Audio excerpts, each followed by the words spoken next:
That ain't surprising. Time to get money. That ain't surprising. Time to get money. That ain't surprising. Time to get money. That ain't surprising. Time to get money. That ain't surprising. Time to get money. That ain't surprising. Time to get money. That ain't surprising. Time to get money. That ain't surprising. Chuck DeBroder here. I'm in the heart of El Paso, right off of Piedra Street in central El Paso. Yeah, a lot of people wondering what happened to Chuck. I'm here, and I'm going to be doing something new. It has something to do with the border. Stick around. What up, El Paso? Welcome to the 9. This is your place for everything El Paso. You guys wanted it. We got it. The man, the myth, the legend, Chuck DeBroder. Hey, what's up, man? All right. Hey, How thank you doing, you, bro? man. I Thank you. appreciate it. And thank you, El Paso.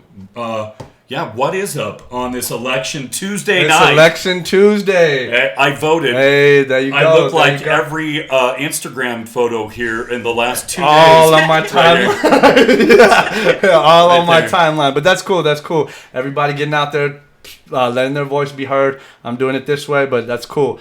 You've also, I see, brought your lovely girlfriend. Well, Oh, yeah, she my wife wife, now? Sorry, okay, I'm Rosario, sorry. yeah, Miss you Rosario? know, Kamala, Good to she meet gets you. half. That's good. That's still good. She gets half. I like Yeah, that. I yeah, like that. You know your law. No, she's really the talent behind what I'm doing right now, and very intelligent. Oh, So, okay. Well, yeah. that's actually kind of why I wanted to bring you on here. I saw that post. Well, the one we just showed, the one Devin just showed here. I saw that post on FitFam one morning, and I woke up and I was like, oh, and I had already tried to contact you, but I mean, you know, everybody's busy. I saw that. I was like, all right, my man's doing something. Let me try again. Sure enough, you hit me back right away. So, you got something going on.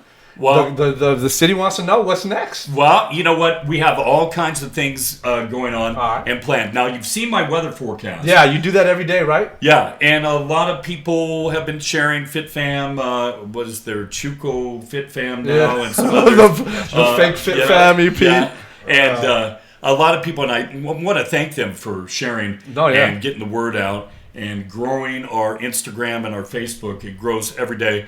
Chuck DeBroder-Certified Meteorologist on Facebook, like that. Yes, sir. Follow me, and then WX Chuck on Instagram and Chuck DeBroder on Twitter. What we're doing Juarez, El Paso, Las Cruces. We're doing Juarez in Spanish, in Celsius, and then we have a 7-day forecast. We post twice a day. Okay. And so we already have some sponsors rolling with that.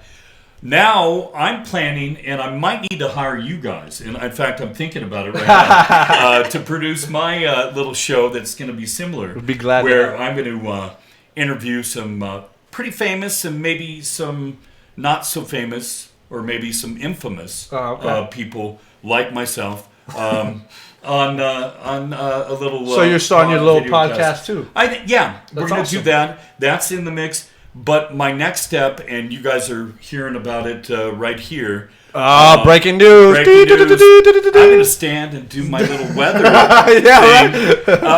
No, I really am. I'm going to do a little weather forecast Okay. once, twice a day as well. All the eyes, all the money in advertising has gone from broadcast TV to social media. Absolutely. And they talked about it years ago. Everything's going to social media. It wasn't quite there yet. Mm-hmm. It's there. It's beyond there. Absolutely. And it's hard to convince like a lot of the old heads because they're very comfortable with, especially I'm sure, I don't know, I'm just assuming here, but when you worked on said news station, I'm sure you had your producers like, no, we're still doing it the same way. Because I know when I worked for a radio station here, it was very still trying to be in the old school, and I would suggest certain times, I'm like, hey, we should go more towards social media. I suggested a podcast. I suggested putting one of the morning shows on the app so people can listen to it at any time because the radio personalities we had were great, but not everybody wakes up that early, you know? Yeah. Like not everybody wakes up from 6 to 10. People like I used to work in a bar. I wouldn't get up till we'd get out at 4. I wouldn't get up till noon, so I couldn't catch that morning show or whatever. I feel your pain. Moving those rubber mats at 3 in the morning. I was a bartender. You used to bartend? I bartended and waited tables for Chili's, Brinker International. Here in El Paso? Actually, we had, it was 5 years, Okay. 3 cities, 2 states. There was Denver, Colorado, Hey. Colorado Springs, and then Lubbock, Texas. Hey, Lubbock. And, Okay. And I started off on TV in Lubbock and Weather? did weather. Okay. And I drove all over. And one of my keys to success, I'm giving a motivational sales Listen seminar up. tomorrow, is persistence, man, and practice. And then just enthusiasm, which you guys have. Enthusiasm is the power of persuasion without pressure. You don't have to, if you're excited about something, you don't have to.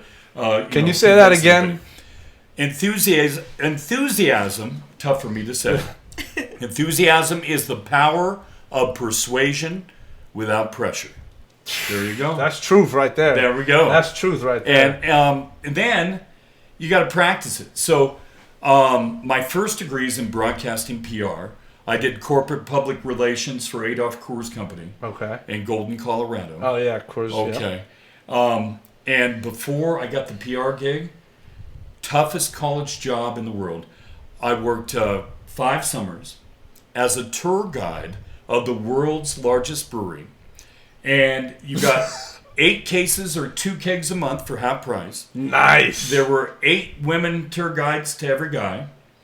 And it was $10 an hour back in the day.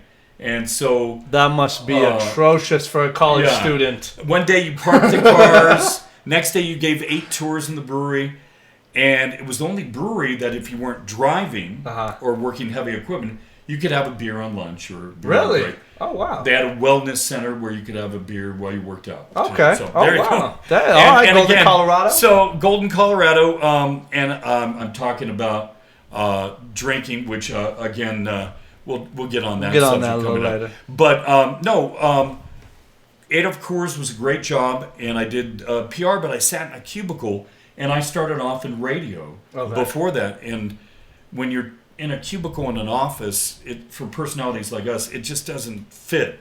And so I didn't want to say what if, and I went into weather, meteorology. My first degree is CSU Pueblo, kind of like the UTEP of Colorado. Okay. And then Metropolitan State University in downtown Denver, I have a meteorology degree. I have a true science meteorology that's degree why as you're well. certified, right? Yeah. It's Yeah. okay. And I put certified, it should even really say degreed meteorologist. You can get online certifications too, which are great. Yeah. Through Mississippi State.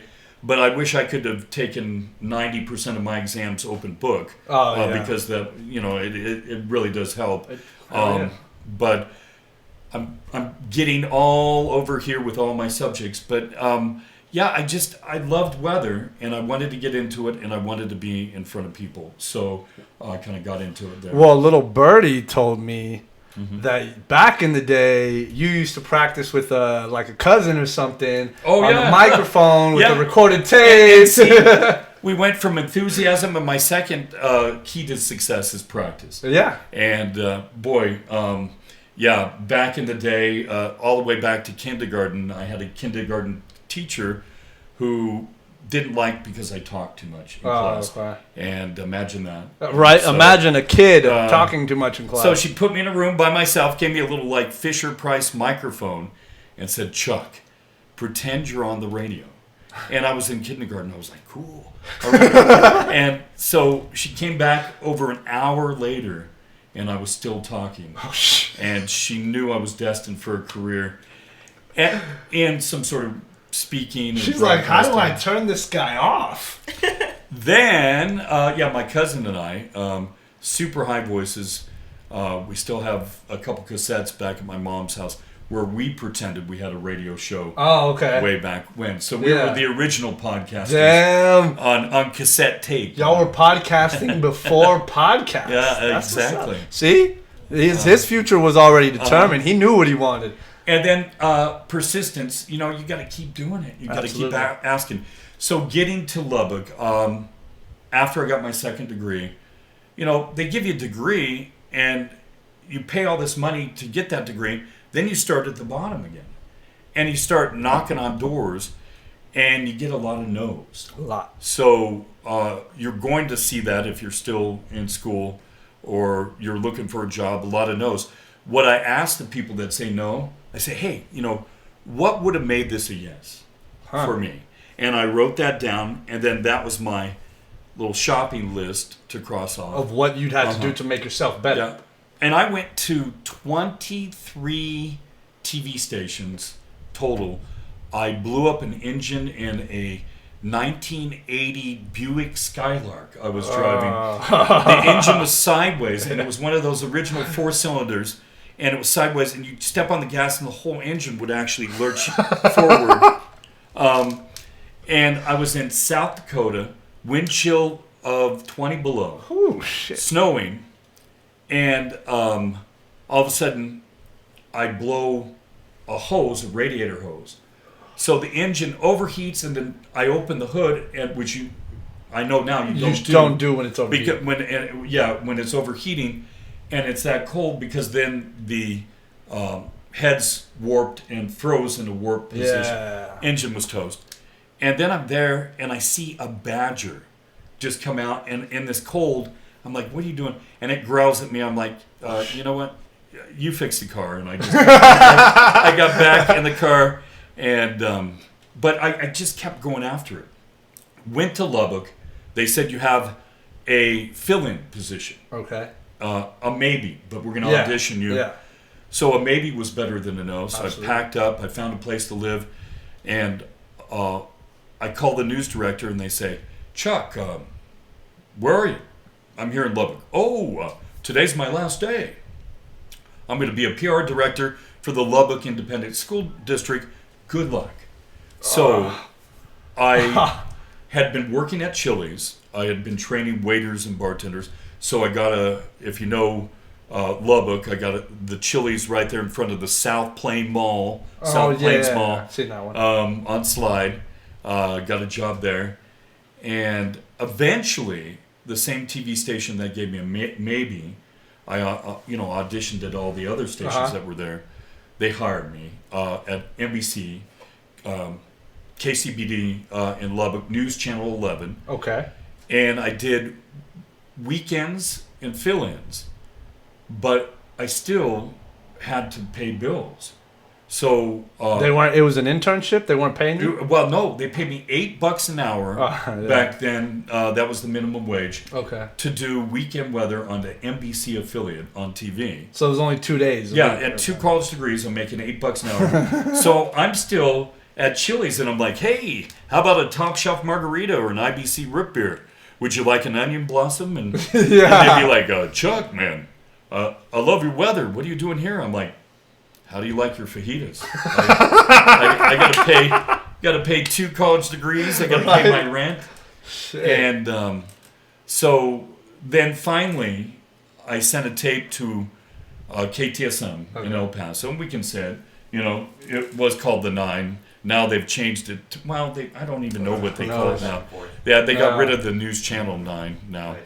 Right. But it's kind of like your name brand. Once you call yourself the 9, and you come back next week and you're like, now I'm the 915 or whatever. And people are like, oh, okay. But when you develop a name brand, it's really tough to change. And you shouldn't, I don't think you should change it unless it's something like more globally reaching. But I mean, I think you should stay. I mean, I didn't like how they kept changing it back and forth, and I've seen other people do it, like television stations back and forth, radio stations. Stick to what you do. Stick to what you know. Yeah, and they offered me, Channel 9 did 2.5 times what I was making between Chili's and the NBC in Lubbock. So I said I always loved El Paso, and I hopped in a car, came here, got a job, and I worked at Channel 9 for 23 years. 23 and 4 months. Damn. I was a child prodigy. I started when I was 10, and you started when you were 5, 6, kindergarten, 5 or 6. I bet those tapes we can put them on auction. I bet you somebody gonna buy them. Yeah, somebody exactly. in El Paso. But you got to do what you love. Yeah. And so that's where the enthusiasm comes. Practice. When I first auditioned in Lubbock, the main weather guy went to the GM and asked for another contract, a pay raise, because they thought I was being brought in to take his job, and I had never been on TV before. But what I would do is I would record the weatherman when he was out live. I would stand in front of my TV and act like I was on the air every night. And they would ask me, Chuck, man, you're great. Where are you working now? And I'm like, I give the best forecast in the world out of my living room in Pueblo, Colorado.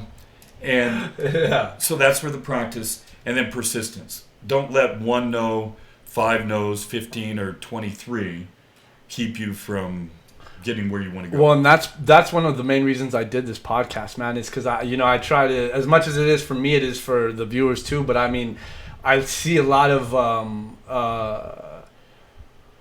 negative affirmation once somebody gets a no. Like I tried to apply for this student loan and I got a no. I got declined. I tried for this job and they tell me no. And I try to stress, but I think it's something you have to go to, because I got the same advice when I was younger and I didn't want to hear it. I was like, I'm not trying to hear that shit. I'm trying to do this. But I think it's part of your success story. In any success story, you're going to see mountains of failure, but it's how you react to that failure, which, I mean, you could have easily just been like, damn, like another no, like, fuck, I'm going to try somewhere else. Or, you know what, I'm going to try for a management position at Chili's now. I'm going to give up. But you said, hey, man, what would have made it a yes? What could I have done differently? Because now you take that into your next endeavor, and that's just going to make you even better to your interviewer. Or yeah, and even a little bit before then, when I was getting some no's right before I graduated, I was dating a girl, a good Polish girl. Her name was Buwanowski. Oh, shit. And her mom was like, be a good boy and go work with Carolyn's brothers in the Kentucky Fried Chicken warehouse. And because it's got benefits and good pay. And there's no offense with a lot of great warehouse workers out there. Oh, yeah. It just wasn't for me. And I was like, no, I'm going to, move on and keep on rolling. Yeah. And head down the path that I chose. And again, there's a brand new friend of mine who's a hypnotherapist, a hypnotist in Belgium called Christoph Koopman, who talks about the law of attraction. And it's been around since the 1800s. But really, if you picture yourself, as I did as a TV meteorologist, before you go to sleep and when you wake up and during the day, 3 times. So before you go to sleep, when you wake up, and then sometime during the day, you just kind of visualize in your imagination. You really attract things into your life. And it does really work. It does. It sounds kind of corny or cheesy or whatever, but it does. A lot of people think that stuff is very like hocus pocus stuff, but I mean, like I read, I didn't read. I saw the documentary about The Secret and stuff like that. I do have my concerns about some of it, but I think the main thing, especially the law of attraction, I think that is like very, very true. You put out positivity, you will attract more positivity. You can get some negativity in that, but you will know when you will be able to identify it, and it's up to the individual to say, you know what, I'm not even going to deal with that. I don't want that in my life, so I'm just going to keep going. I'm just going to keep going to the positive. And I'm going to introduce my wife here, Rosario. Yeah, beautiful Miss Rosario. She's got a master's in semiology and linguistics, the power of symbolism. Okay. That's symbiology or semiology? Semiology. And then linguistics, which is language. And so what are your thoughts on thinking about things and attracting them into your life? First, can I ask you, do you speak multiple languages? English and Spanish, I'm assuming? Yes. Do you speak any others? I speak Italian. Italian? Okay. And Latin. Oh, and Latin? Oh, okay. Well, that's the original language, no? Yeah. Okay. It's a requirement. Oh, okay. Okay, go ahead and And I wish we were required, real quick, to speak Latin, but the doctors and the lawyers don't want us to know what they're talking about. Exactly. So, exactly. Yep. Because you don't ask. Yep. Well, but if we ask, they might not give us what we want to hear. I'm very persistent and asking to the doctor what I have. I have a family member who's going through cancer right now, and it was a lot of the things that the doctor's is telling them to do. I'm just like, but that's I don't know more than the doctor, but I'm just speaking to and she's been battling cancer for many years, and she's been victorious. Yeah, and it's sad that you have to be persistent to the doctor when he should just be letting you know this is what you need to do. Like, you know, when they diagnosed me and they say you have cancer, and when they say, oh, you have 6 months or 1 year. That's what they told you? Yeah. Oh shit. And I say, and who are you? That's what you told the doctor? Yeah, yeah girl. I say, who are you? And I say, what are my options? I mean, well, there are difficult treatments. I don't care. I will test it out. And I think the cancer is a disease. Mm-hmm. It's an illness. Mm-hmm. Like flu, like stomach. You're saying that as it can be treated and can be cured. Mm-hmm. Yeah, and that comes with your mind, like he said, visualization. Yeah. I'm going to be healthy. It doesn't matter how long it's gonna take me, but I'm going to do it. And so many people, when they tell you, oh, you have cancer, you say, oh. Your mindset automatically drops. Yeah, and then you starting killing yourself and not proving yourself that you could go through. Yeah, I agree. It's a fight. Mm-hmm. And life is a fight. And it's a winnable fight. Yeah. And when you are victorious in cancer, believe me, you have another perspective. Mm-hmm. In life. Wow. And you understand all the people who is sick with another diseases, and you are more conscious and aware about not judging too much, and about not and be more merciful with people, because sometimes the people who is healthy is very judgmental. Yep. And they say, oh no, look at that, she has hair and everything. Well, the science advance every minute, yep. You know? And I never was agree with shaving my head, because I say I don't want to give any sort of pity. So to you, that was like, I'm shaving my head would be already giving in a little bit. Mm-hmm. Yeah. Okay. And making people make judgment about me and say, oh, poor girl, oh, this. And I don't like anybody tell me same poor here. girl. Mm-hmm. I hate that. No. So I rather maybe I lose hair in one part, I don't care. Yeah. You know? It's part of the battle. Can you tell the story of that one younger new doctor who came up to you and told you, basically, you're going to be gone in October? What? I am. I was in they do a major surgery. Okay. Me. And he said, well, you know, I took what I see, but maybe in a year, 6 months or a year, you're not here. And I said, okay. How long ago was that from today? How long it was, like 22 years. Ago. 20. Holy shit, man. 22 years ago. That's so awesome. And then what did you do when his predicted date came up? What did you do? Oh, when you saw yeah, him? yeah. Yeah, he saw me. I went back the day he told you that this was probably going to be it? Yeah. Mm-hmm. And then he said, oh, Jesus, you must have connections with. And I say, no, I don't have connections. It's that you're not God, you're not me, and you're a simple mortal, you're a simple doctor. You don't have the key of the universe, and every universe you have your own key. Exactly. And then and so stick it. Yeah. That's what you did. There we go. Go, girl. You go, girl. Miss Rosario in the house. You there see we her? go. She's telling these doctors what's So, up. yeah, we're putting out a lot of truths, a lot of hints, but you got to do what you enjoy, and that's why I'm still doing it. People are like, oh, man.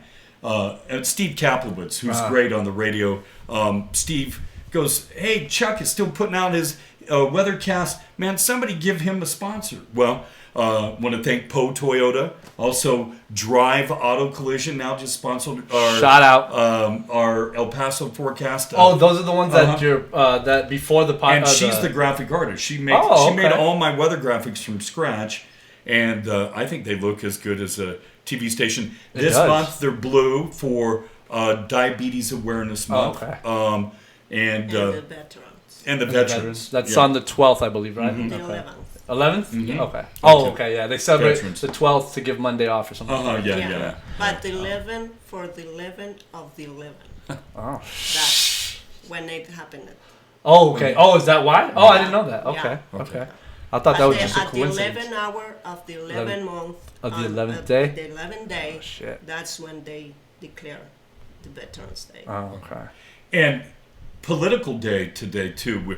I'm not going to get too much off topic of myself, but political day. She's helped in semiology and linguistics, the power symbols, how politicians use their hands.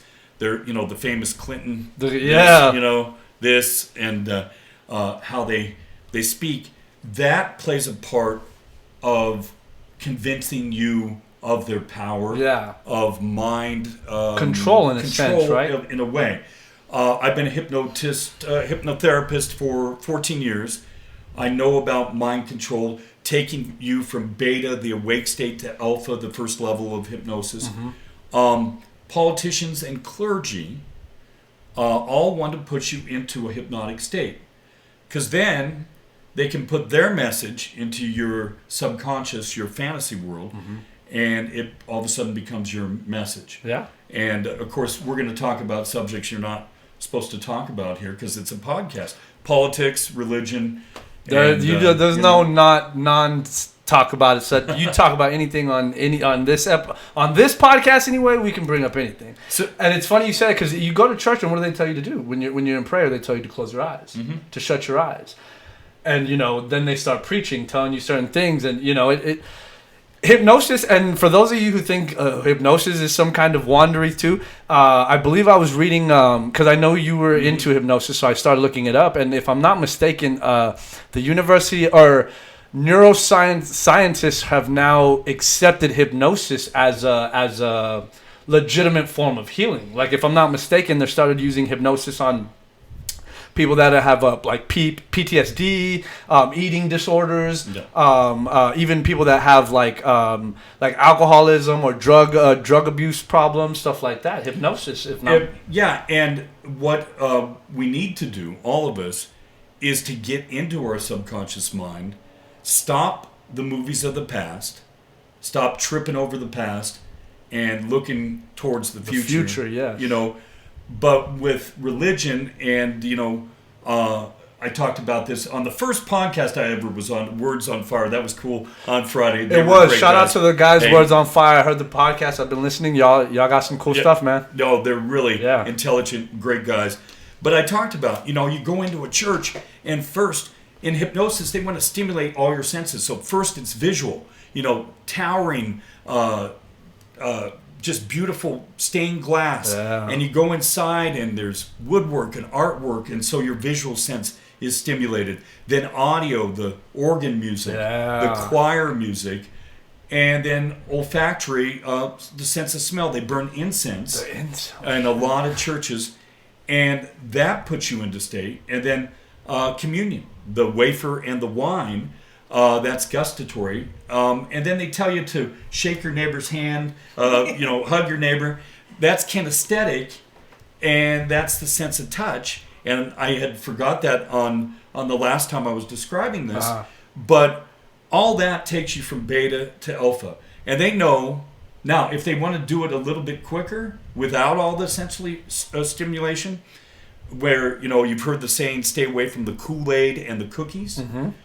A sugar high, about 21 minutes, 22 minutes after a sugar high, you automatically go into a hypnotic state. You go into a sugar low, okay?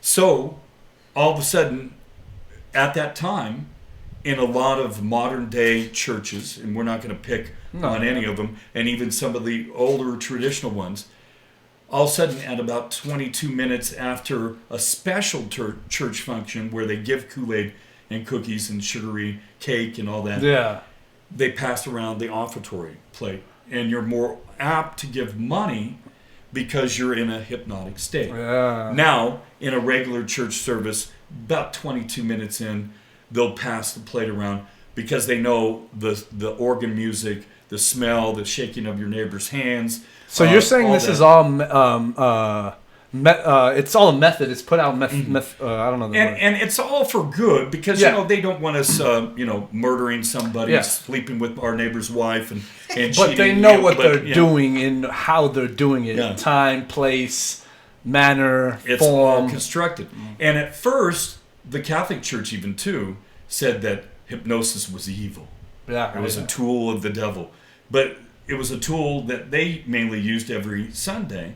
So you have churches and you have politicians who use symbolism. They use music. They use food. They have everything feel good. They have you imagine, picture this. Picture a future of El Paso with no potholes. Free Domino's pizza every Thursday. And Miners winning every football game. Miners winning every game. It will be like heaven on earth. Yeah. And, so with all this, we're getting a little controversial, maybe. But what I'm saying is, I get into this for the positive. I help people put themselves in their subconscious, their fantasy world, to help themselves. Yeah. So the biggest challenge nowadays, especially with, it seems, younger women, is anxiety. Oh yeah.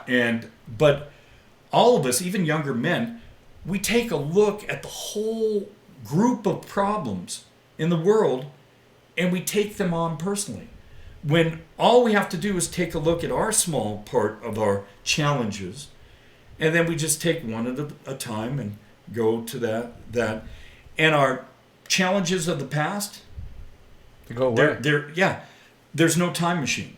If I could change all the problems of the past, maybe I'd still be on TV. Yeah.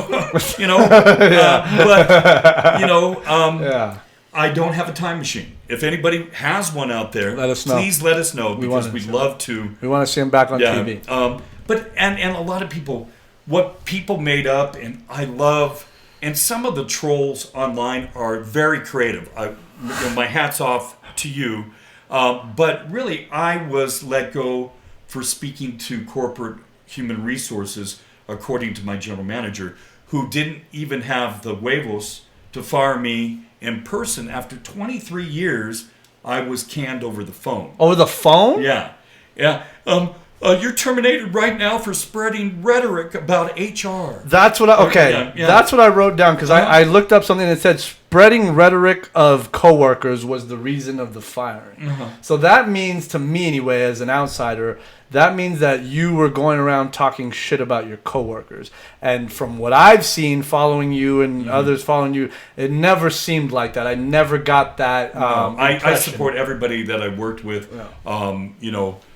Management seems to get full of their own power in any job you're at.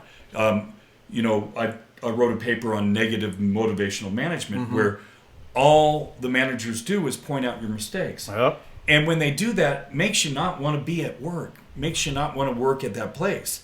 But if they reward you for giving a good idea, for doing a little extra, for treating a customer right, you're going to put 80% more effort into your job, because you're getting positive rewards. Oh, yeah. And it's that simple, the power of the mind. In TV, it's entertainment. Yeah. So they're very picky. They say, Chuck, you really don't have that page 22 GQ look. I had said before, and actually it was said by a general manager, we did some research and your ears are too big and they scare little children in Northeast El Paso. They did not tell you that your ears scared little children. Yeah, and I'm like, and they're really not that big. But it was when I was skinnier, I guess. I guess I filled out my face. But you hear that, Jacob Salazar? You can't go to the Northeast, bro. You're gonna scare little kids. Yeah, so a friend of mine, he's got these some massive ears. But it's only to listen to you. Exactly, to hear the people. Yeah. And so now we have some live viewers out there. Instagram, YouTube. Yeah. You mind if we get to some questions? Oh, real yeah, quick? no, go Let me ahead. get to some Facebook questions real quick and some shout outs. Sorry. You mentioned Golden, Colorado. You mentioned Colorado. We got Jared. We got Colorado in the house. We got Las Vegas in the house. We Wow. have Tennessee in the house. Catherine, Vivian, what's up? Cookies, what's up? Christina Los, what's up? Monica, Steph, what's up, girl? Chuck, is there a governing body that holds weathermen accountable for the weather forecast accuracy? A lot of people would wish that. And, we have the National Weather Service, and most people on TV right now go straight off the National Weather Service. And they're a great group of guys they have all day long, and all these models, which are basically algorithms crunching temperatures, pressures, all these numbers to predict the wind speeds, the temperatures of the next day. So they're not taking they're not using telescopes or anything like Oh, that? no, they're using satellites and radar. Okay. For now, and weather then testing. putting that into an algorithm and guessing kind of. Yeah, last time a cold front that was producing this amount of rain that was moving this way did this to El Paso. Okay. So they base it on kind of history too then. A lot of climatology, a lot of history. That's why you guys would have the almanacs at the bottom or the record or whatever? Okay. So, now, there's been a couple TV weathermen sued for their forecast as well. Now, Channel 9 was threatened, and the guy replaced, and rest his soul, Jim Gamble, great guy. Okay. He was just a weather fanatic, not a meteorologist. A lot more people on TV, especially now that TV's getting a little more tight. It's because they know the end's coming for them. Yeah. They're hiring brand new people with no weather knowledge. Boy, God bless. Last December, I was training a weather girl. She's now on another station. But she asked me twice in the month of December, so Chuck, again, what temperature is freezing? And I'm like, okay, well, you got to kind of look up the basics of weather. Yeah, that is the basic. But getting back to Jim Gamble, he thought for April 1st in El Paso on Channel 9, he would predict the latest, biggest snowfall ever to hit El Paso. And he went on at 5 and 6, and he had graphics to support that there was going to be probably upwards to 2 feet of snow in El Paso. Man, we get an inch, and there's a 15-car pileup on I-10. And, but 2 feet of snow in El Paso and all this. Because, he thought everybody who watches me at 5 and 6 will watch me at 10. Well, farmers went out and bought frost-proof for their late crops and everything, and bought tens of thousands of dollars. And this was when Jim worked on actually Channel 7 at the time. And so he was suspended for a couple weeks after that because, you don't do that. There was a Dallas weatherman who was suspended because he didn't predict large hail in a storm. But there's hail in every thunderstorm. Every raindrop starts off frozen pretty much, except for over the equator. So you have dirt, sea salt, or pollution, little condensation nuclei, they're called, little pieces of dirt that water all of a sudden, when you're in a cloud, you're at the dew point, or 100% humidity, where the air cannot hold any more invisible water or gas, water in its gaseous form, so it condenses. So it condenses on that dirt and freezes right away. Okay. Then goes up and more water wraps around, freezes, goes up and freezes until it gets heavy enough, drops out of the cloud, and most of the time it melts through the warmer So it starts off as hail. Starts off and as then hail. as it drops. If it's super big and it's dragging some colder air from the cloud down with it, it's going to stay as a stone of ice, and that's where you get hail. Yeah. But so when people say, Chuck, you didn't predict hail, I'm like, well, I would be predicting that in every storm. Yeah. But most of the time, it doesn't make it down. So that's your science lesson There of you the go. day. Have I ever been sued for a wrong forecast? No.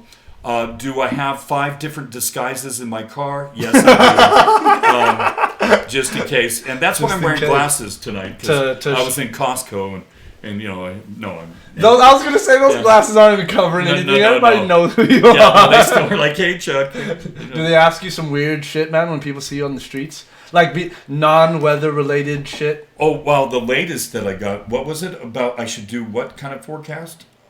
Somebody wrote Chemistry. chemtrail Chemtrail. forecast. Oh, yeah. a Chemtrail, lot of conspiracies about chemtrails. Now, here's where I'm going to throw out. I think there might be some spraying of viruses by people that might have drugs to cure them. I don't know. Would you think about that for a second? I've done a little bit of research on chemtrails. Okay. And I don't think it's that.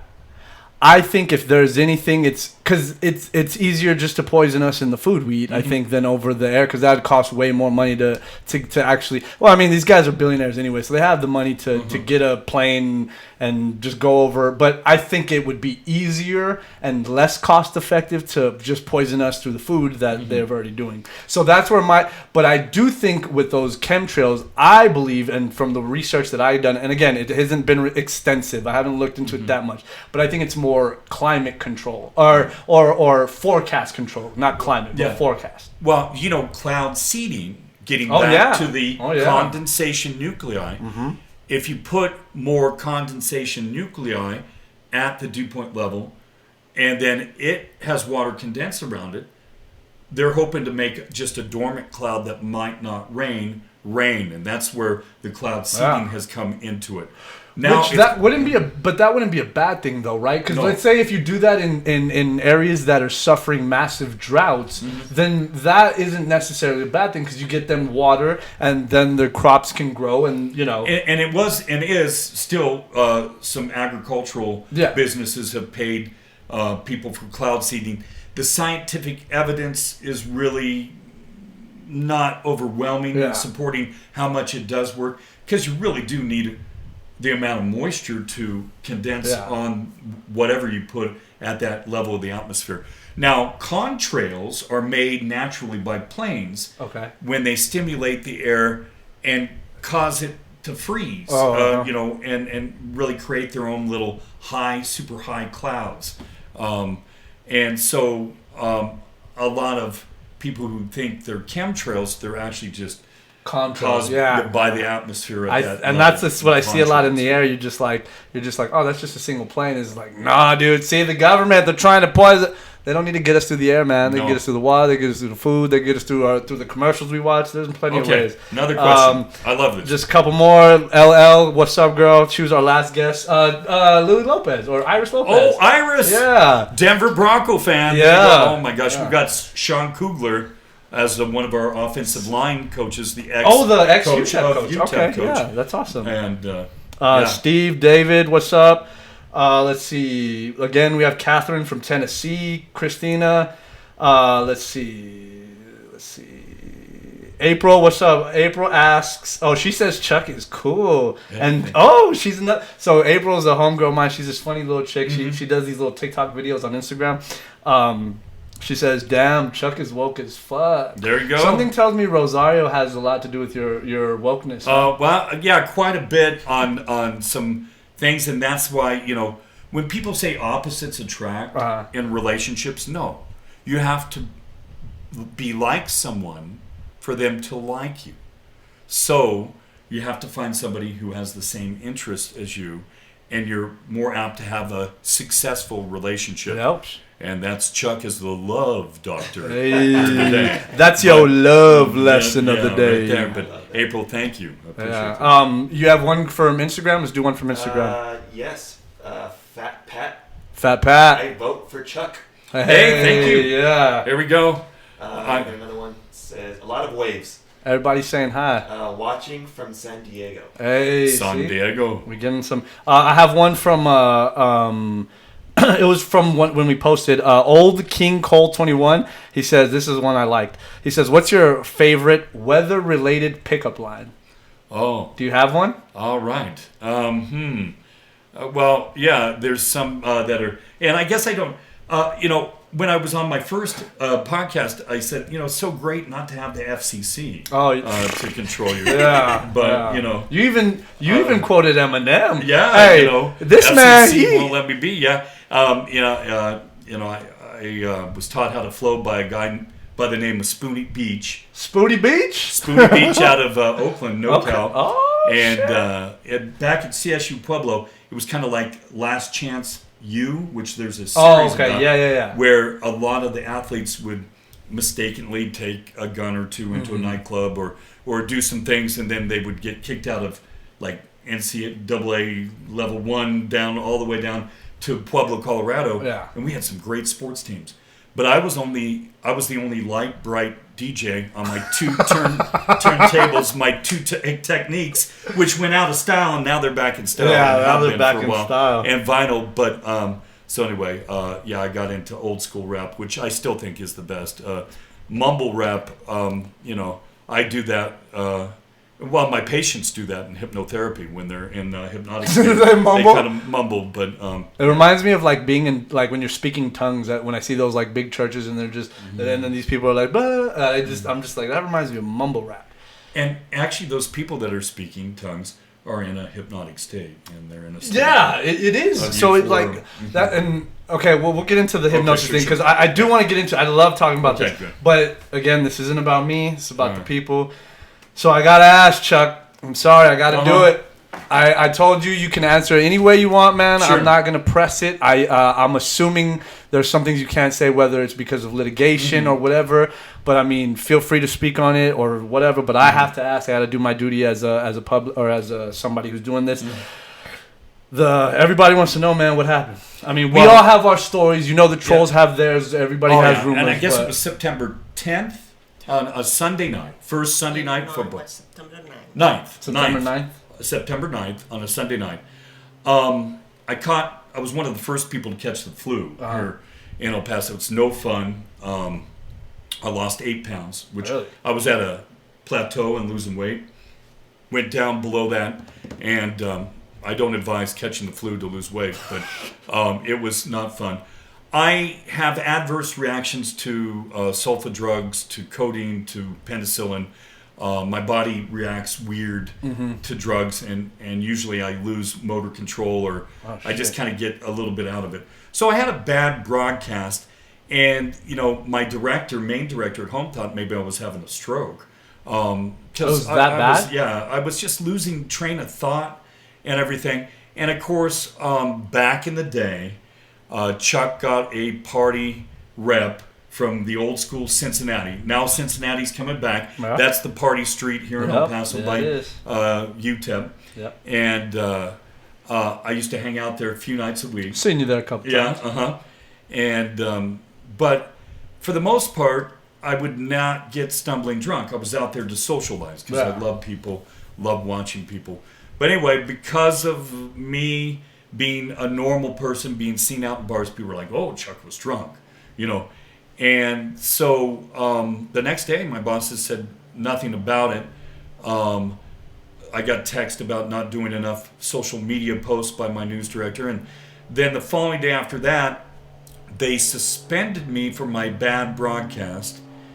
And so as I'm going back to my office, the production manager, and I had mentioned this in the last podcast, he changes his title depending on what department has a problem, and then if it has a problem, then he's manager of this Yeah. department.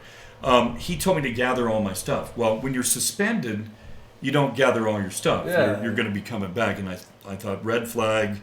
Went home, called corporate HR, and they told me it is a policy which I saw violated multiple times daily, that you cannot even take an over-the-counter allergy medication for Nexstar Broadcasting because it's against their policy before you go on the air. So I assumed that was the reason why, but when HR called my general manager, he called me and said, "You're terminated for spreading rhetoric about people at the station." And That's I'm the like, pussy that couldn't face you like a man, right? Yeah, Okay. Yeah. My words. Yeah. My words. Okay, there you go. And so a lot of speculation and stuff out there. But before that, rewind a year before, they did a focus group. Okay. And they were hoping, my management, that I wouldn't do that well with two groups of 50 people. They paid $50 each at a local hotel to watch tapes of every anchor, every sports broadcaster, every weatherman on TV, weather girl, weather person, Yeah. I'll say. Don't say... Gotta be weatherman. politically correct. Yeah, I was thinking of that song by the Weather Girls. It's Raining Men. Yeah. Remember that song? Yeah. Anyway, every weather person, and they would say, hey, thumbs up or thumbs down, and why? And I was voted the most friendly weather guy by 3 times the others' totals put together. I was voted in the top 2 of accurate and everything else in all these categories, and they were just blown away how successful, because this nerdy guy, this guy who doesn't look the part, gets all this recognition. And then all the surveys they've done at 9, they do something called a Q rating, where that's how recognizable your name is with your face. Oh, okay.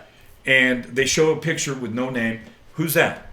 And 96 to 98% of the people said, oh, that's Chuck DeBroder. And I had the highest Q rating, not only in the city, but one of the highest in the nation of any news markets, because I'm unique. I say things off the cuff. I'm professional, but I'm myself. I'm more real than a lot of the fakey people. And you on hang TV. with the people, man. And I mean, and it is bad in the sense of like you kind of got to watch your back, because somebody can just want to tell a story of like, I was hanging with DeBroder, we took like 8 shots, but most of the time people just exaggerate. Plus, you're probably fucked up, so you don't remember how many shots you had. Yeah. But the other thing too is like, like I was saying, it seems like you're a man of the people. The people, what my problem is with these news directors and these people. They're trying to protect their jobs. They have bosses too, and their bosses are trying to tell them like, hey, we need to clean it up a little because our viewership is this, and it's like, you know what? It's unfortunate because the average, I guess you could say millennial. Let's say nowadays the average millennial probably doesn't watch the news. They go to their iPhone, a different app, whatever, to look at news stories, weather, all that stuff, which is another indication that TV and radio is dying. Not my words, just going off statistics. So then they look at you and it's like, well, see, he's the problem. And it's like, no, dude, you're actually the solution. You could be the solution. You bring more people like yourself on that, you know what? Maybe you do need to watch back a little bit more, but it's like, I dig that guy, not only because does he know his shit, what he's talking about, but when I met him on real life, he didn't just turn me away. He didn't just say, oh, hey, what's up, Matt? He said, hey, what's up, dude? How's it going? Nice to see you. Oh, thanks for what? He was personable with me, and that travels so well with people. People watch that are left watching local TV. They watch for personality. They watch who they like more so than the station. They watch the weather person they like for personality. They watch the sports person. Now, current TV, and especially with now the new News Channel 9 has moved, it's been more and more sanitized and made, in a lot of people's minds, a little more boring because it's taken personality out of it. Farron Franzak, who was the first to be fired at the beginning of the year by our news director, Elizabeth O'Hara, there were many reasons. I'm not going to get into it, but she was voted in that survey a year ago as the second most liked news anchor to Estella Casas, who's been around here for decades. She's a legend, and also. She's a legend, and she's very professional and excellent at her job, and all these great things. But here was a brand new woman who was an ex-Chicago Bulls dancer. She was a Second City comedian trained and all this stuff. And she had, after the studio lights went down, she liked to go out like Billy Gillespie we were talking about, and celebrate the day and go out and be around people. And it's frowned upon because you're not supposed to be human in news, radio, media. Even some of our actors are musicians. Yeah. And some of them now, I see some of them, what was it? Little Peeps, all these, everybody's Lil. Lil Xanny, Lil Peep. And usually it's named after a pill, a prescription drug. Yeah. And whatever. But if it wasn't for auto-tune and everything, I don't know if they would be as popular. But what makes everybody popular is what we're on right now, is social media. Yep. And it's changed. But Little Peep, Little Zanny, whatever, they are liked because of their personality or their perceived personality. Well, look at that guy Tekashi 6ix9ine or whatever. He's coming to El Paso, and this guy, I mean, he's not. I gave the guy a chance. I tried to sit there and listen to him. Freddie, shout out Fred. He put me on to him. He's like, I get hyped, whatever. I listened to the guy and I tried to be unbiased. I already knew who he was. I tried to be unbiased to the music, and it just wasn't hitting me. I was just like, this is. He's not saying anything. One song he's like dippity doo wop doo bop dippity, like he's scatting like jazz, but it's not. I'm sure this guy has nothing to do with jazz or has no knowledge about jazz. No, he's making cool sounds, and when you're highly medicated, you get it. I guess so. And that's where his audience is, and so he knows his target audience. And right now, again, I thank you guys for watching this because this means a lot. Now, I'm saying things allegedly about people. This is all alleged. That's my legal disclaimer. Yeah. And just things that I saw, and Farron, she's a great talent. She's somewhere in the like a 4-state area in southern Illinois and Michigan area. There now back on TV. And then we lost Bo Bagley. Yeah, After that, he had been there 11 years. Excellent sports director, sports guy. His contract was not renewed. Do you think they're trying to go younger, or do you think they're just trying to go more safe? Do you think they're just trying to clean house? And I've said this to a lot of people, but the way newspapers have shrunk, the way radio stations are. I mean, most DJs during the midday have already recorded, and they're at home, and there's just a computer sitting there playing their voice before the commercial, before the song, after.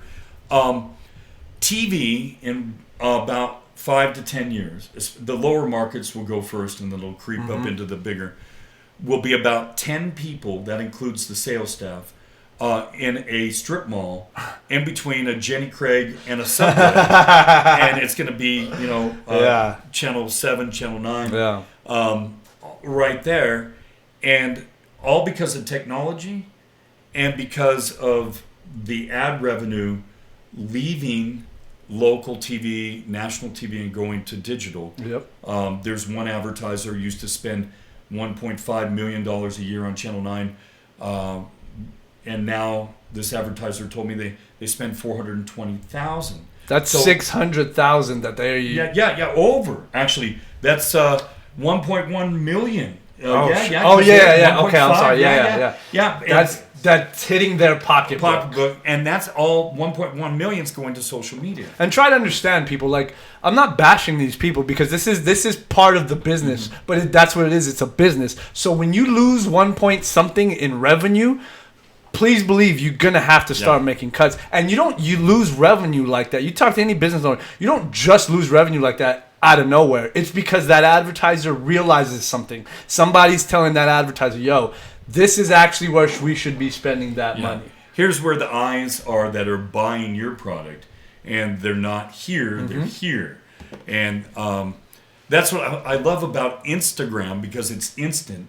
Facebook, talk about the FCC. Facebook won't let me be, because, I'm putting out weather posts, and Facebook wants me to pay them, like the mafia. Really? To pay them to put out my weather posts more current.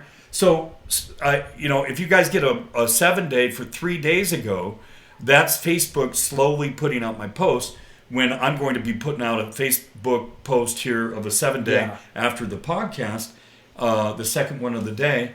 And a lot of people get it, but a lot of people don't. And I get 250 likes on my 7-day within a couple hours or less on Instagram. And Facebook, it takes a while for it to slowly get out. But I have a lot more followers there. Yeah.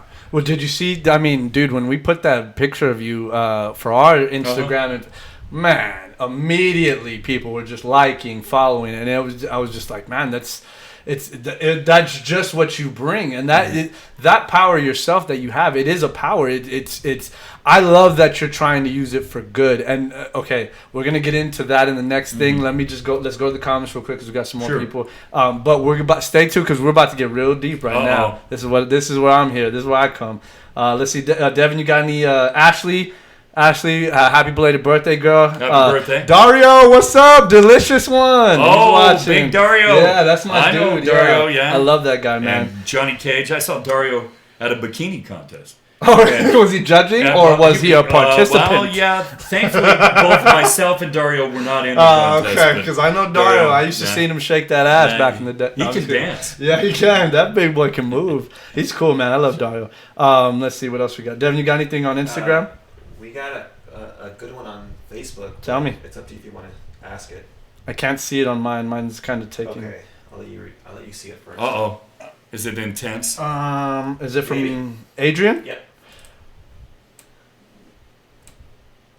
You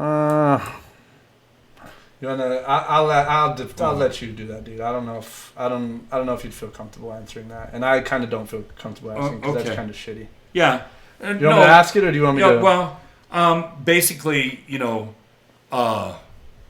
people ask questions that probably they should ask of themselves as well. Yeah. But how many times the next day or whatever, Yeah. You're still feeling the effects of partying the night before.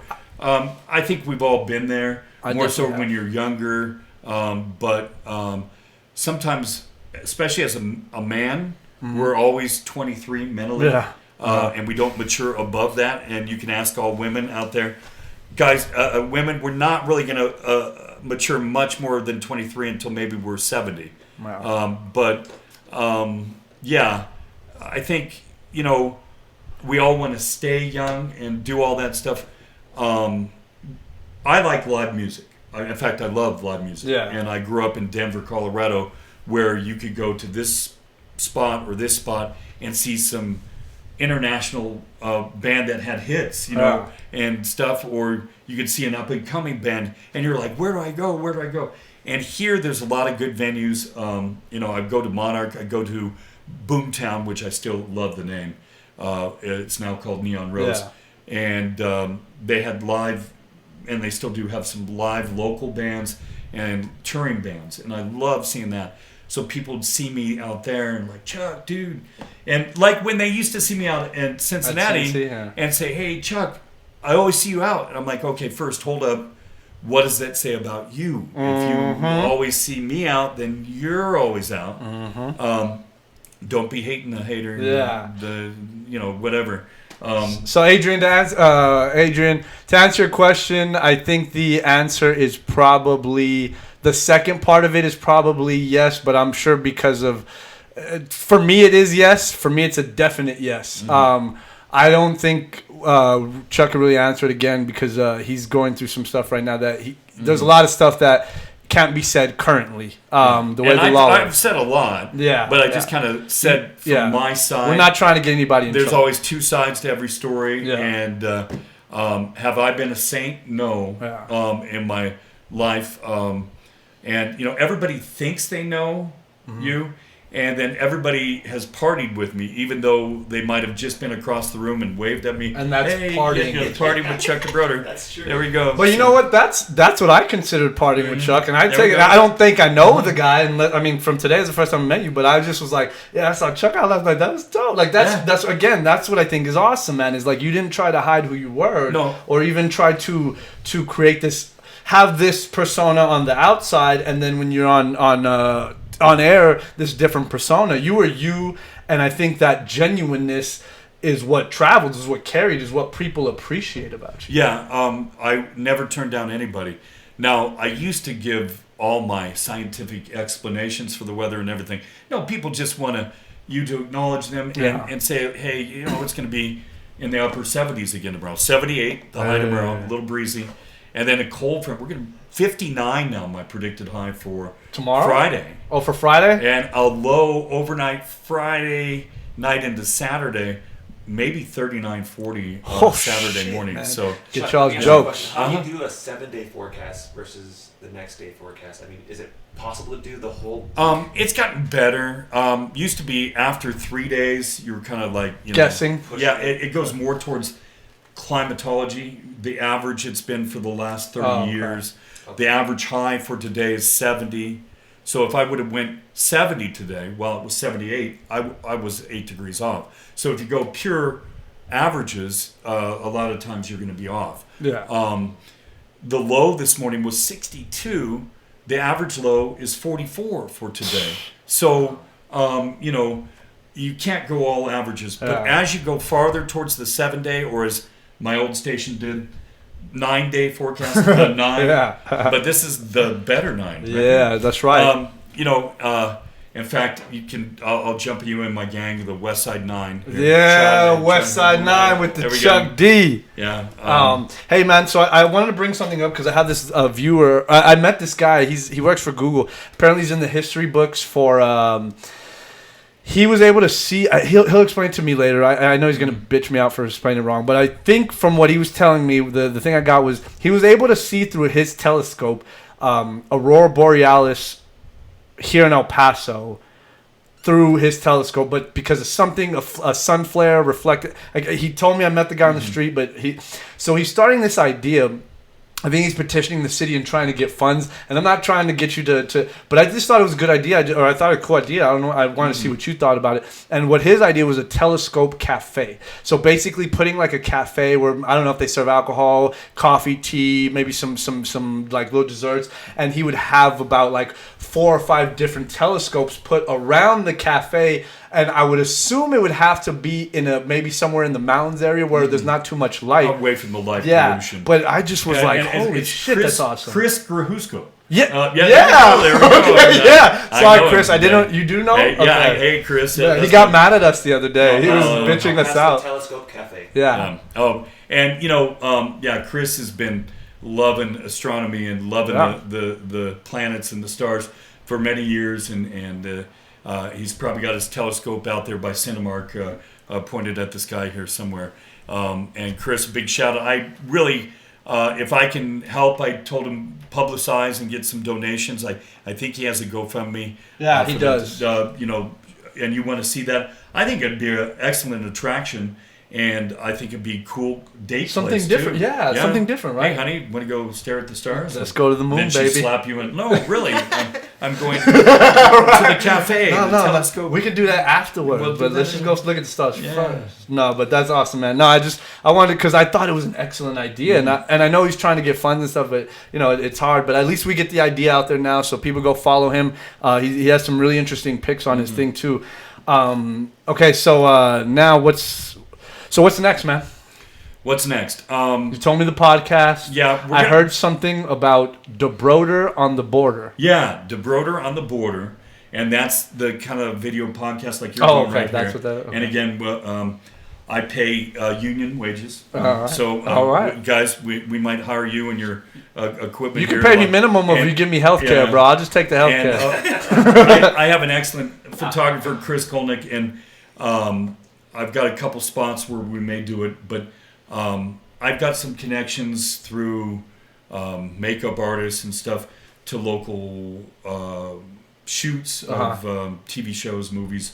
Local meaning, you know, mainly New Mexico, but and some other things, and like to get some famous people on there, and you know, because El Paso right now, especially tonight, you would not believe all the rental cars are sold out in El Paso because of the national media and international media here for Beto.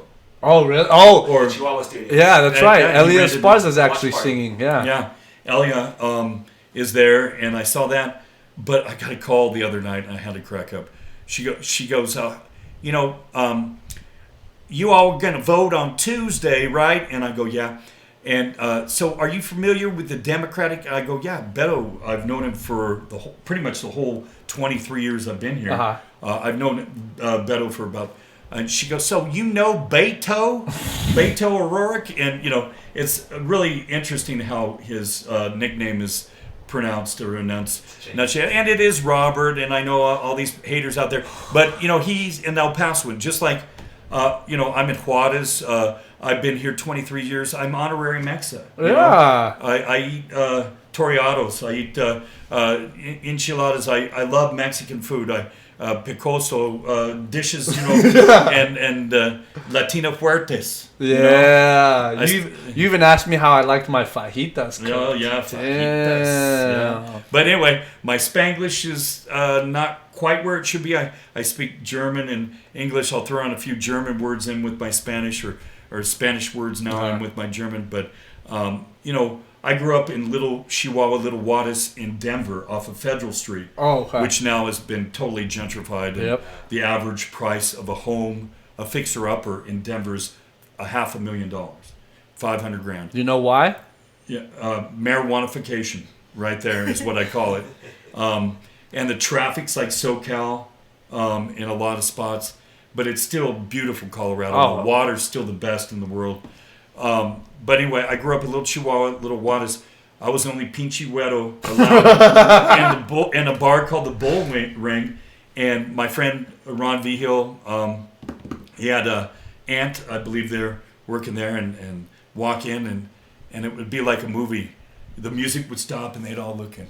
And she put a Corona, because they're a little bit güero up there in Colorado, put a Corona down, 2 shots of tequila. We'd do the 2 shots and chug out of the Corona, and then they'd be like, "Orale, mira pinche güero." But I met Edward James Olmos there. Oh, wow. Oscar De La Hoya when he was in Colorado? town in Denver. In Denver. Oh, in Denver, okay. In the Bull Ring Bar. This was a long time ago. Damn. Back when I was underage, Yeah, that's awesome. But, I love the culture. I love the borderland. And I love the fact that most neighborhoods, you don't have to take your life into your hands after dark. Anywhere in the world after sunset, it's going to be dangerous. Yeah, anyway. Juarez gets a bad rap because if you're not in the game, as we call it, the drug game, you really are not of their concern, and you're not really going to get shot. People are like, "Oh, what about the crossfire?" No, it's not like the Old West. Yeah. But anyway, that's a whole different thing. But most mid and large cities in the U.S. are much more dangerous than Juarez and El Paso. Mm-hmm. And, of course, the obvious one everybody brings up is South Chicago. But this was about 3 years ago, in a 4th of July weekend, 3 days. There were, like 75 people killed in 3 days. That's a war zone. And then there's New Orleans, there's St. Louis. East St. Louis is crazy right now. You now. Can't even... If we got out of a car, we'd be jacked. Yep. And in New Orleans, you get off of Bourbon Street, you're going to be stripped naked and robbed. And my sister's girlfriend, she's from New Orleans, and she was telling me they moved to Dallas, and then that's where she met my sister. And then she moved here, and my sister's girlfriend was telling me, she's like, "Yeah, it's crazy. You can't." She's like, because we were talking about the whole police brutality, and I was asking her how she felt because she's from somewhere different. And she's like, "You know what?" She's like, I get it from this point, but I see it in other points too. She's like in New Orleans, she's like, they're offering police officers like $30-$40 an hour. She was like, it's stupid. And I was like, wait, what? That doesn't make sense to me. She's like, people are killing officers for fun over there. Like, these gang members, they're shooting cops in the back of the head for sport. Like, it's to get them more reputation. But in concerted effort, now these cops nobody wants to be a police officer no more. No. And if you are, you don't want to help these people. You kind of maybe even try to get in good with these people because your life's in danger. Like, this is going on in our country. Like, it's not next door what is, but I mean, it's still in our country, And I talk about... if you're from the Duke City, I call it Albuquerque. But you go up to Albuquerque, and all day, all night, you hear gunshots. I was on a job interview in Detroit, Michigan, and we're driving by a neighborhood, and there's a blue light on a post, and I made an old school Kmart joke, blue light special. No, they said the gang fight that's going on right now that is so intense that the officers are told until their air maintenance or air visualization says it's cool, they wait until everybody's pretty much dead, and then they go in and kind of into cleanup. And I'm like, oh, great. And so you want to hire me here for less money and, no, thank you. Yeah. And, again, you got to love what you do in life, and you got to love where you live. And I love the borderland, love the people, love the culture. And I plan to stay, even though my parents were like, oh, you should get another job. Well, in TV, when you get another job, you go from here to here. Yep. And even here, I had to work holidays, had to work weekends, had to work 16-hour days. There was one stint where they fired my other 2 weather people. I had to work 3 months, recording the morning show, working noon, 5, 6, and 10, with no days off, and then 6 months, 6 days a week. Shit. And so I hired this young lady here because she needed to pay some medical bills. When she worked for me, she didn't want to date me, and I didn't try, did I? No. No, he wasn't. No, I didn't. I was didn't very do professional. Hey, you tired? Yeah. No. But she gave me some sort of mental relief and took some workload off. But here in the past, and God bless to the Channel 9 people out there, if anybody's out there, they had to work 2 weeks straight, 12-hour days, no days off, training. The weather people had to work 2 weeks prior to that, getting to train on the new weather computer that I picked out, that I really wish I could work on the new Baron radar, because it's super cool. And when you're a weather geek like myself, I'm like, hey, that's the new stuff. Yeah, you can play with it. Way back in the eye, there was a Stormship Troopers movie that was made with SGI. Starship Troopers. Troopers. There with Joey, I think, from Friends, or what? No. It was some guy. It was Vander something. He was a one-hit wonder guy. Yeah, there was that guy, and he kind of looked like Joey. Yeah. But anyway, the Starship Troopers, and it was made all with SGI. Well, I had an SGI weather computer, and I would spend hours flying through the clouds, down through the rain, and then I would play it back during weather. And these guys at White Sands Missile Range, all these geeks, had to give generals presentations that had watched me on the weather, saying, hey, why can't you make the missiles fly through the clouds and stuff like that too? And so, I thought it was real? Back in the day, I gave a training session to these computer geeks from White Sands Missile Range on how to use the SGI. And I really wish we kind of had computers like that. They've gone into a PC and they put like 15 computers into one now, which is convenient, but you lose quality when you do that as well. We know all about that, Devin? Okay. any more questions here? I'm all over the place. Well, let's get one more question. How much? Hold on. How much time do we have, Devin? Or how long have we been going? We've been on for about an hour and 17. You guys still got time? We're cool. If you, okay. I don't got audience, raise your hands if you still want to hear us talk. Are you interested? Yeah, they are. One guy says, Chuck DeBroder, me DeBroder. Chuck DeBroder, me DeBroder. Me Cornell. Yeah, there we go. El carnal. We got one thumbs up. My phone's dead, Devin, so you gotta hand them to me. Let's see. Okay, because we're about to go real deep. I want to, because I want to get you April. Okay, good. Thank you, and thank you to everybody shouting out. Like I'm gonna look at this. We all appreciate it. Do they like the glasses? Thumbs up or not? I just. I can actually see better with glasses than I know, the me contacts. too. Trust me, I want to look good and take these glasses off, but I can't see a goddamn thing without glasses. Especially if you're driving with me at night, or even during the day. Look at Rosa's face. She's like, oh no, shit. Yeah, she's like, I'll take it. Just take the wheel? Yeah, there you go. All right, we're about to go. Speaking of woke, we're about to get deep. Okay. I'm not a big fan of that word, but I mean, I like using it. So hypnosis. Because it kind of is talking about, or it kind of goes into what we were talking about earlier with the cancer thing and the placebo effect and stuff. Mm-hmm. So you do hypnosis. You've done it for 14 years. How did you get into it? Is it something you just took into? Is it something you enjoy, or where did that start? I mean, I never knew you were a hypnotist. I got into motivational speakers.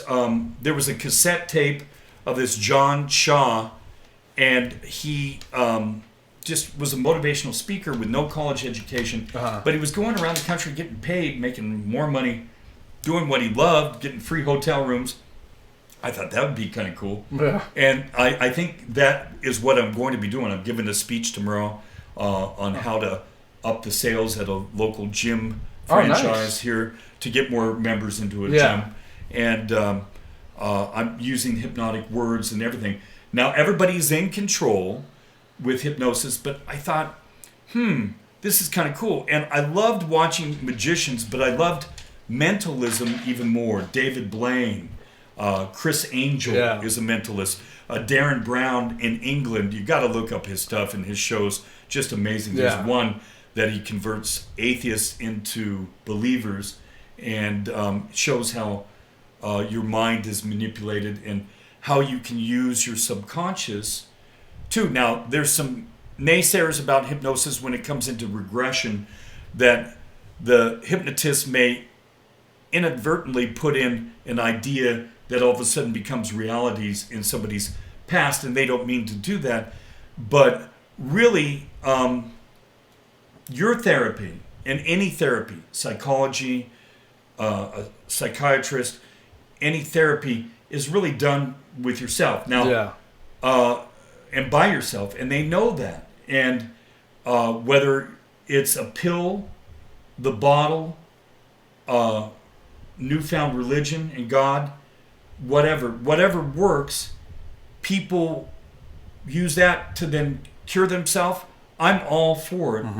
Okay, but they do it on their own. Yeah. And so with hypnosis, I put you into a focused, relaxed state. The more intelligent you are, the more hypnotizable you are. You're more easily hypnotized. And so you're relaxed. You drop into the state. You go into your fantasy world, which, by the way, 85% of our day, we're in our subconscious. Yeah. You know, you're driving down the road and you zone out. And all of a sudden you look up and you're like, oh, How'd I shit, get here? I'm home. You know, how did I get here? Well, you go from beta, the awake state, to alpha, the first level of hypnosis, and you're a safer driver. You're still going to swerve, jam on the brakes, but you're not distracted by the cell phone. You're not distracted by changing the radio station, fixing your hair. So, also, when you get lost in a good movie, and that's why good horror movies startle you. And I've literally scared the crap out of people around me, and because I'm like, whoa, you know, in a movie, and you know, because you go from the beta awake state to alpha, and you get into that, and then all of a sudden you're there, you're in the movie, you're with the people. You kind of forget that you're actually watching a movie. Yeah, and a good TV show will do that too. And boy, there's a lot to choose from, too much. Yeah, and I think that's another thing.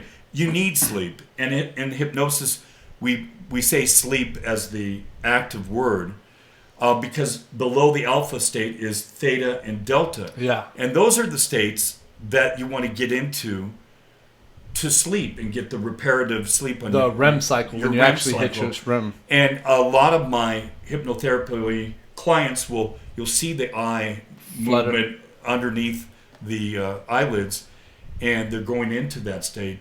Your brain never shuts off, even when you're asleep. So I've had clients, many fall asleep during a session, but then I tell them to eat healthy, and on the way home, I had a husband and wife come in, and the wife actually sat in on the session, and she said, for some reason, I had done a stop smoking and a weight loss. For some reason, we're driving down North Mesa, and he pulls into Whole Foods and wants to buy some fruit and vegetables and more healthy food. And he was pretty much in the theta, almost to delta sleep state. But he remembered that I suggested about eating a healthier diet. He also, after one session, went from 1 pack of cigarettes a day, which is quite a bit, to 1 cigarette every 2 to 3 days. And he says he's not even finishing the whole cigarette. And that's the toughest thing is cigarettes, because they add so much extra poisons and arsenic.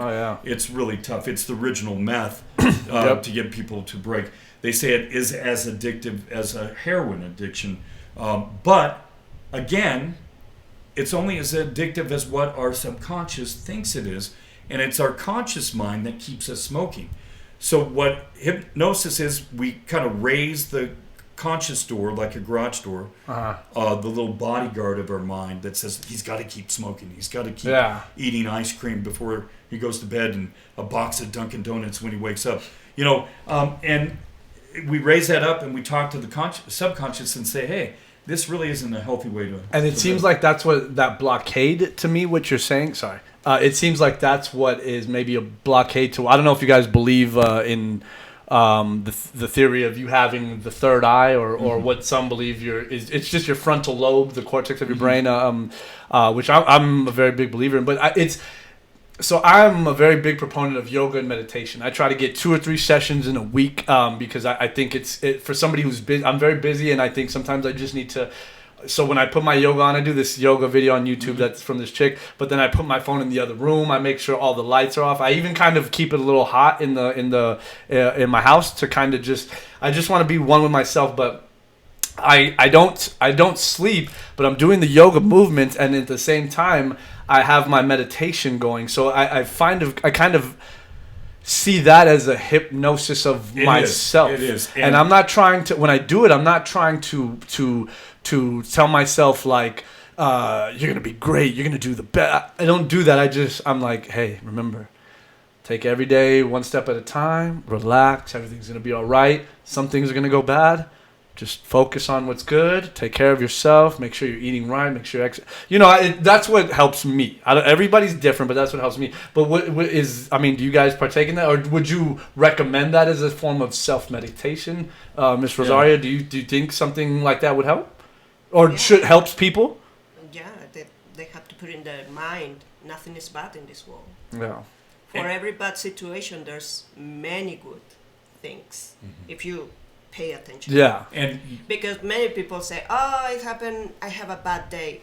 But why you have a bad day? What it was bad about that day? You should learn about that bad day and turn it into a good day. Did you wake up, first thing you did, look on your phone, you see everybody living a glamorous life, and then you started off that day with the mentality, damn, I'm not like them. So then the rest of your day continues on, damn, I'm not like this person on the TV. Then you go to the store and you're just like, man, look at this person, they're eating whatever they want and I can't do that. So it's the trend that follows your mental as the day goes on. Okay. Well, and here's the thing with yoga and meditation. It is hypnosis. You drop into the alpha theta state and you physically relax your body, and they do brain scans. There are a couple hypnotists out there that actually will do a brain scan of energy in your brain of where it's going, and it's completely at a sleep or relaxed state. So you can do that for yourselves. Talk about your third eye. I believe in quantum physics. I believe this table, this arm, this hat right here is all vibrating at a certain vibration level.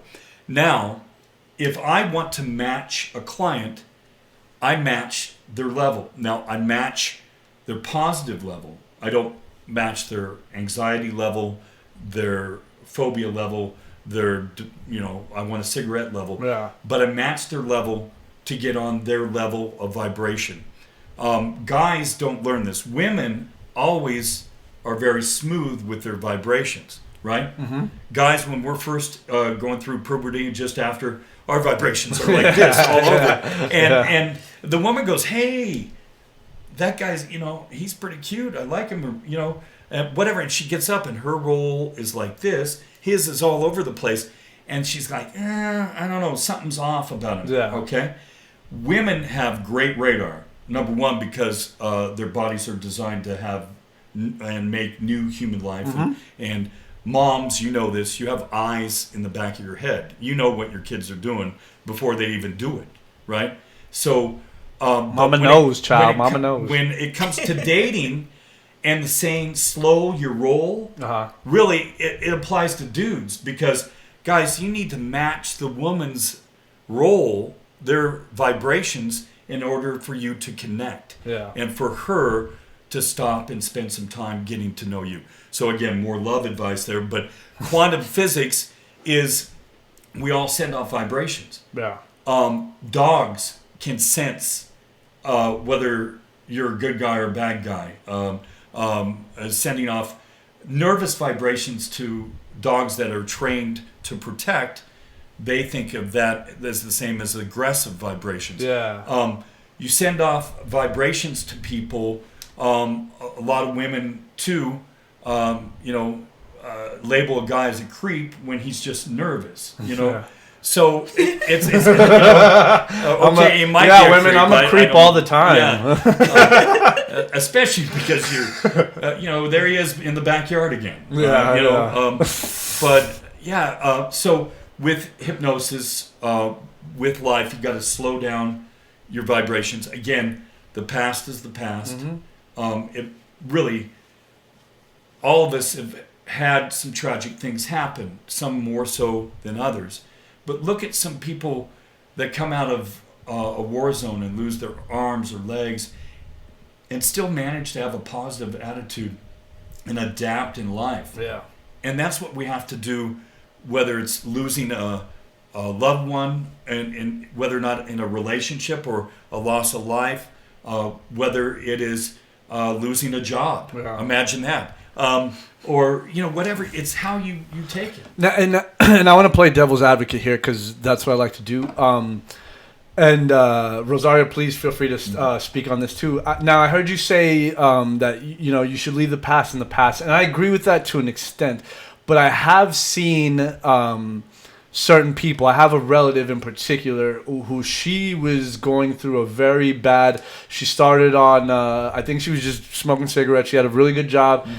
She was smoking cigarettes, and I think started partying with people in her field of work. And so she started getting on cocaine, and then I think from cocaine got into some really hard drugs. And she was MIA for a while. We didn't know what was going on. I think we had an idea, but it was just really bad. I think she used that and her religion, which I'm not a religious cat, but we were kind of speaking on how religion can be bad and can be good. She used her religion and being born again Christian, so to speak, to help end her past, the negative things in her past, to kind of build herself up. And now she got back into, now she's living out of state, but she has her own business. She's changed her life around. I want to say 360 because she was doing good, then went bad, now back, and she was in a really bad place in her life, and now she found religion, and I think it helped her get to that positive. Now it's starting to be a little overbearing and abrasive, but she's doing better for herself. So that's why I'm just like. That's why I play devil's advocate there and saying I think sometimes you can use your past to motivate you. And that's what I mean. You should never forget your past. Yeah, you have to remember where you came from. And some people forget. Yes. And what I'm saying is never forget your past, but don't spend your whole current life reliving your past. I agree. Because most depressed people are playing the same 30 to 60 second movie of what depressed them, of what impacted them in a negative way, over and over and over in a loop. And that's where living in the past is bad. But yeah, use your past to make you stronger. Yeah. Use the fact that you grew up socioeconomically challenged, you were poor, you didn't know if you were going to eat the next day. Use that to empower you and appreciate what you have earned and learned from the past and where you are now. And again, whether it takes religion or not, she's a theologian. She studies and has studied many religions. Okay. And it comes down to some of the same principles. Then you have people that use those religions and distort them and then use it for their own personal gain. And that's where then it comes in to where it's not good. But for the most part, whatever can change your mind.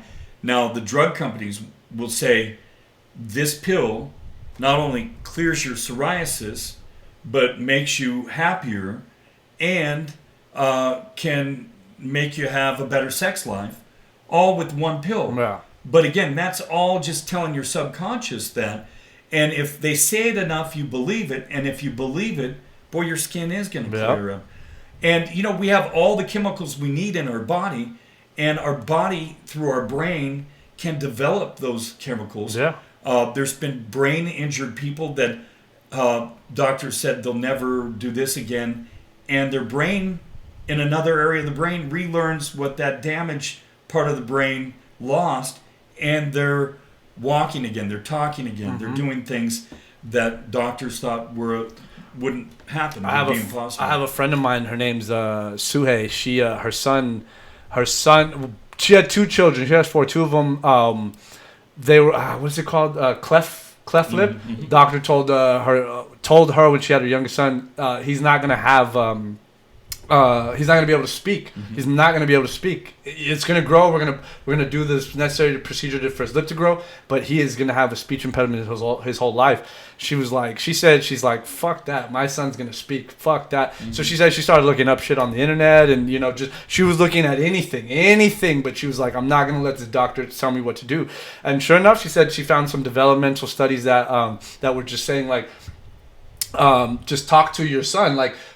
Because he understands everything, he can comprehend everything. He just wasn't able to develop motor skills in his mouth. And little by little, she would say say hello, and like little by little, he was doing it. Now he speaks very well. He talks perfectly fine. And she's just like, see, she was like, what if I would have been said like, okay, doctor, that's it. Like, all right, he's not. She's like, no, fuck that, dude. Like, I wasn't going to allow that to happen. I put it in my head. My son is going to speak. Whether I like it or not, whether he likes it or not, whether his doctor likes it or not, he's going to speak. And she kind of, I mean, you say law of attraction, you can say anything you want, but this kid is speaking. I talked to him the other day. He talks like a regular kid. And you said the key. She put it in her head, and then she instilled that in her child's head, like, hey, you can do this. And the child felt her enthusiasm, felt her practice and persistence. And then he was like, hey, yeah, I can figure out how to do this with a different shaped mouth. That's amazing. And it is. And that's what we apply in self-hypnosis for ourselves. And we need to do that. And it's all about confidence in our life. And if we're confident, if we're driven, and we say, hey, we're not going to let the first 12 no's, the first, in my case, 23 no's before I got a maybe in TV, stop me from going into TV. And eventually I'm going to be there. Yeah. Whether or not you still have to work at Chili's, hey, but you do what you need to do to get through. And right now people are like, oh, hey, congratulations on your retirement. Number one, you should never retire in life. Hell no. No. You got to keep working. You got to keep challenging your mind. Yeah. And once the mind no longer has anything to do or has no challenges, it'll begin to shut down, and the body follows right away. Right away. I think there was a statistic that said most people that retire, they die within 3 years of retirement if all they do is just hang out at home, because the mind no longer has anything to do. It has no drive, no will to wake up, and nothing to accomplish any further. So it's like, okay, my job's done. Let me shut down. And as we all know, the body will not work without the mind. Yeah. So, but so when they told Rosario, if you don't mind me asking, when they were telling you about your cancer and stuff, how deep were you into it about the placebo effect already? Like, did you already know about that? Were you like, bro, I got like, well, you already mentioned, you were telling the doctor like, who are you? But how positive, or what kind of mindset did you have to go through and give yourself every day to get over that? Or not, I don't want to say get over it, but to not only comprehend that this is something I'm going to have to go through, but I'm going to have to go through it and get over it as well. Like, what mindset did you have to get in your head every day? Like, was it a process? Did you start off in a bad state of mind? Were you already like, dude, I got this? Were you kind of unsure? Where was your head? Well, when that happened, from my father's side, they are predisposed to cancer. Okay. It's genetic. Okay. And my father lost his sister, and I saw how he suffered, because on those years science wasn't very advanced. So I got same cancer like her. Uh-huh. So when they told me, my mother took me to the doctor, and the doctor said, oh no, she has this, but we have to confirm. Then he referred me to another doctor, and then he said, oh no, she's too young, we're gonna give some hormones. So they do experimental treatments because they refuse it to say you have cancer. Yeah. So at the moment when I go back, because I said to my doctor, I don't feel good, you know? And so at the moment I go back, the doctor said, but why he did that? Because if I refer to that doctor, it's because I give the diagnosis. So he said I'm too young to have that. And so he said, well, I'm gonna refer you to another doctor. So I went to another doctor, and the doctor said, well, we have to do this and this and this. And I said, do it. But you know, your life is gonna change completely. Yeah. You're not gonna be able to have kids. And I say, I don't care. And he said, but later you could be repentant about that decision, right? And I said, you know, I don't care at the moment, because what is worth to have a kid, then I continue sick, and then I live, and what is going to happen to my kid? Yeah. And so it's selfish sometimes, in my opinion. For me, it's selfish to bring a kid when you know that you are sick. Mm-hmm. And then you don't know where you're going to leave that kid. Yeah. With hands, he's going to grow up, Mm-hmm. you know? And so when they say, well, you have 1 year, and I say, okay, so what is going on? What is next? Oh, well, we have to do this treatment, we have to do, but everything is experimental. And I say, I don't care. If it's experiment, I don't care. Let's do it. Let's do it. But we're not responsible. You're not responsible. I'm responsible of my own decisions. Yeah. And so the motivation was my parents first, because I saw my mother and my father suffering. And then I said, well, I want to finish my career. You know, I want to continue with my work. I want to go further. Mm-hmm. I want to see more of what I see right now. Yeah. And that was my motivation, mostly. And here I am, since I'm 44 right now. Hell yeah. Since 13 years, since I was 13. So. Good for you, girl. Good for you. Yeah. And to all y'all that, I mean, shit, man. Look. There's 3 people sitting here, and I only know mine and Rosario, but just with us 3 here that I know, there's 3 people that we know that have cancer. Just 3 of us sitting here. I don't even know Yeah. Chuck. I don't even know Devin, but just that we know. So that, and it.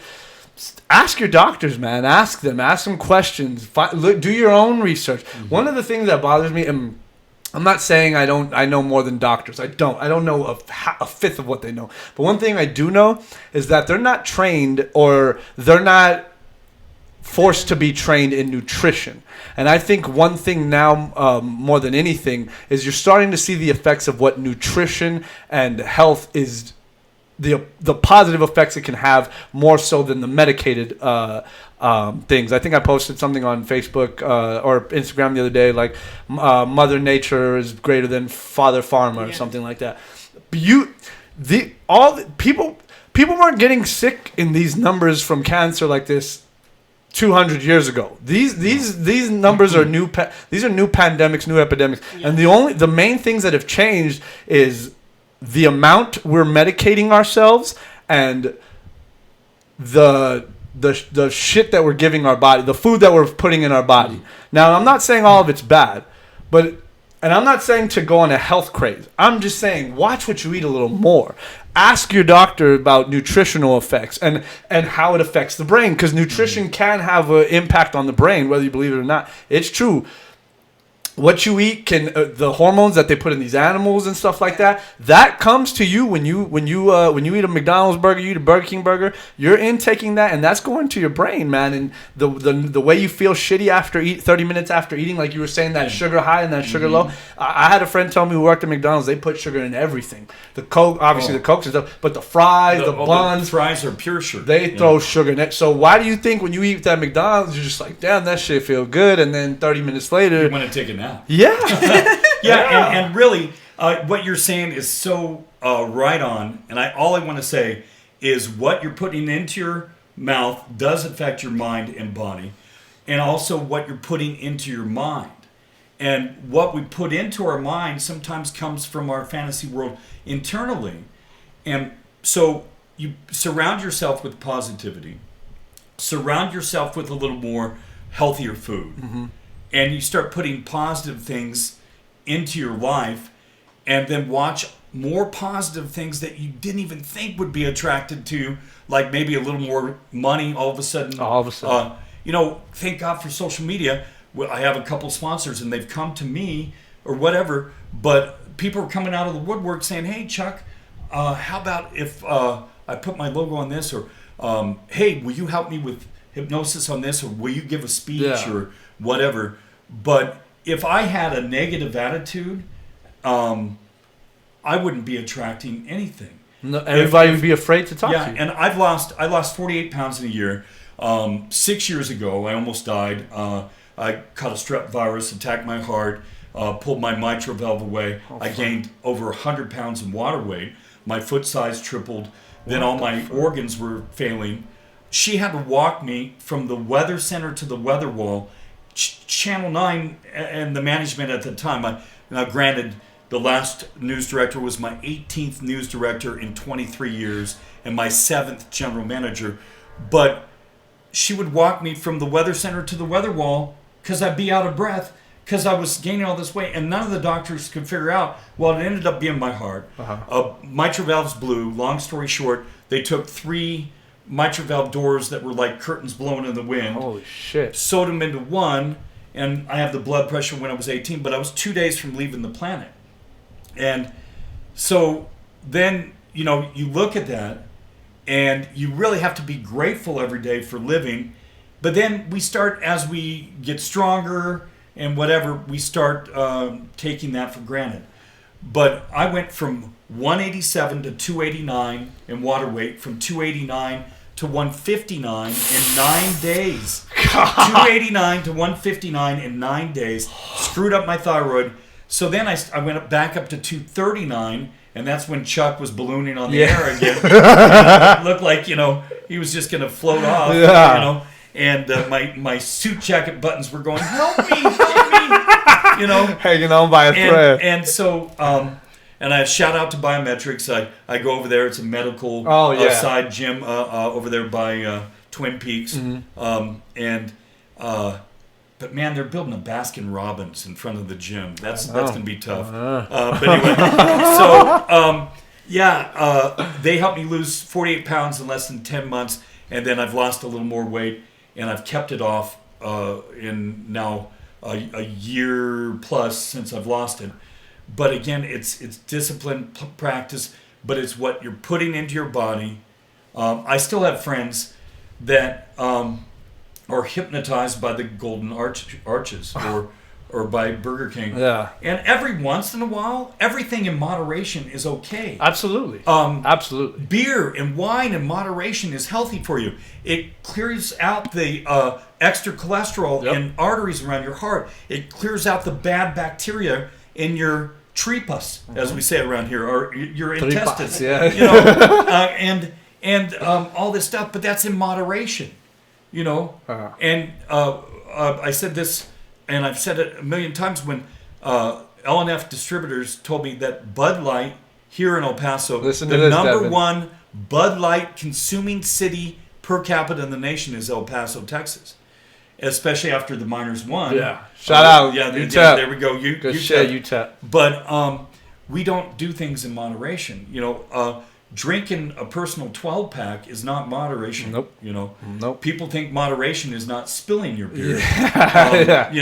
Yeah. But again, eating a little fast food here and there, a couple slices of pizza here and there, whatever, it's not bad. It's when you do it every day. And that's what I tell my mom too. I try to get. I tell them like I'm not trying to get you on this health trip. I'm not trying to get you to be this model. I just want you to be healthy, man. It scares me what I see happening to a lot of people older. I'm like, have your two or three cheat days, but for 4 or 5 days out the week, try to eat good. And I'm not saying. I'm not saying eat like fucking kale all day. But there's good food that you can eat, and then on Saturday and Tuesday have some nasty shit. Yeah. Give yourself that motivation. I'm gonna get this pizza, so that's why I want to make sure I eat. I go to Juarez. I'll eat 2 eggs, frijoles, even though it has lard. And God bless lard. And what is the blue vat of? Is it Crisco? Manteca. No. And it's from Wisconsin, and they must love Mexico because it's the blue tub of lard. The brand name of it. Morel. Yeah, there you go. Yeah. And those guys are billionaires off of Mexican food. Because if you think about it, Mexican food is the best part of bacon. Oh. You cut off the fat of bacon. Yeah. There you go. You got lard. You add that to an enchilada or taco. No wonder you're addicted and it's good. Mm-hmm. But just limit your lard. But I eat frijoles. I eat the charro beans, even though there's a little bacon thrown in there. That's fine. All right. I eat the 2 eggs, and you load it up more with protein. There was one Mexican restaurant. It was called La Cuesta, and the Lugos, shout out to them. It used to be on Cotton, but they had a little potato. Yeah. They had rice, okay, 4 corn tortillas. They had, what else they had? Corn on the cob. So, okay, you got the carb in the potato, rice, carb, the tortillas carb, corn on the cob carb, and then finally you have your protein. Mm-hmm. And here's a weight loss key that I read the other day. But you eat all the vegetables and proteins first. Then you save your baked potato for last. Because the proteins and the vegetables activate a natural insulin in your body, dropping your blood sugar. Oh, and then the carbs raise it back up, so then it moderates. Oh, wow. But if you eat all the carbs first, then your blood sugar's up here, and it's tougher for the proteins and the vegetables to bring it down. But it's all about the sugars. Look at the labels. Sugar, alcohol, they put into even protein bars.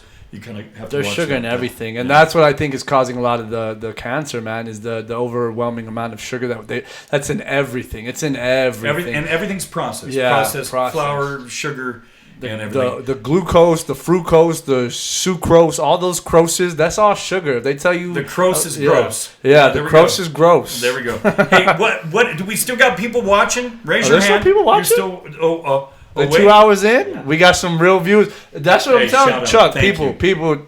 And are they saying things? Give us some more comments. And then, my phone's dead, Devin. Yeah. Sorry, everybody. My phone's dead. Angelica says, I'll make him the best charro beans on this side of the Rio Grande. Oh, damn, wow. Angie, trying to make him some charro beans. No, and I'm sure, excellent. Rosario's a chef. She's a pastry chef. I walk into the house, it smells like a European bakery. It is tough Lucky. to stay with weight loss. And then, her and her mom are great. I took some pictures of some tacos. I used to make fun of people on Instagram taking pictures of their food. I took a picture of a plate from a restaurant that somebody over here helps make some food at. And what was it? Enchiladas montados? Oh, yeah, montadas. Yeah, I saw that, yeah. And I got more reactions off of that. But, I mean, we have some of the best food in the world. And, again, add a little best part of bacon in there. But just don't add it every day. I can't have it every day. Or Roscoe's Burgers. Have you been there? Yes, man. Oh, Lord. They fry the burgers. Yeah. They cook them, and then they dip them in the fryer. No wonder. And I had a friend who had a quadruple bypass because he ate it at places like Chico's is right there off of Dyer, and then Roscoe's. You just go in that little coronary triangle there. And they used to call it the Devil's Triangle. Now it's the coronary triangle. Yeah, because, but again, just everything in moderation. Yep. Any other question? Oh, sorry. No, go. That goes for everything. That's true. Let's see here. We have one that says... Chuck, we miss you. Thank you. Does Chuck believe in vaccines?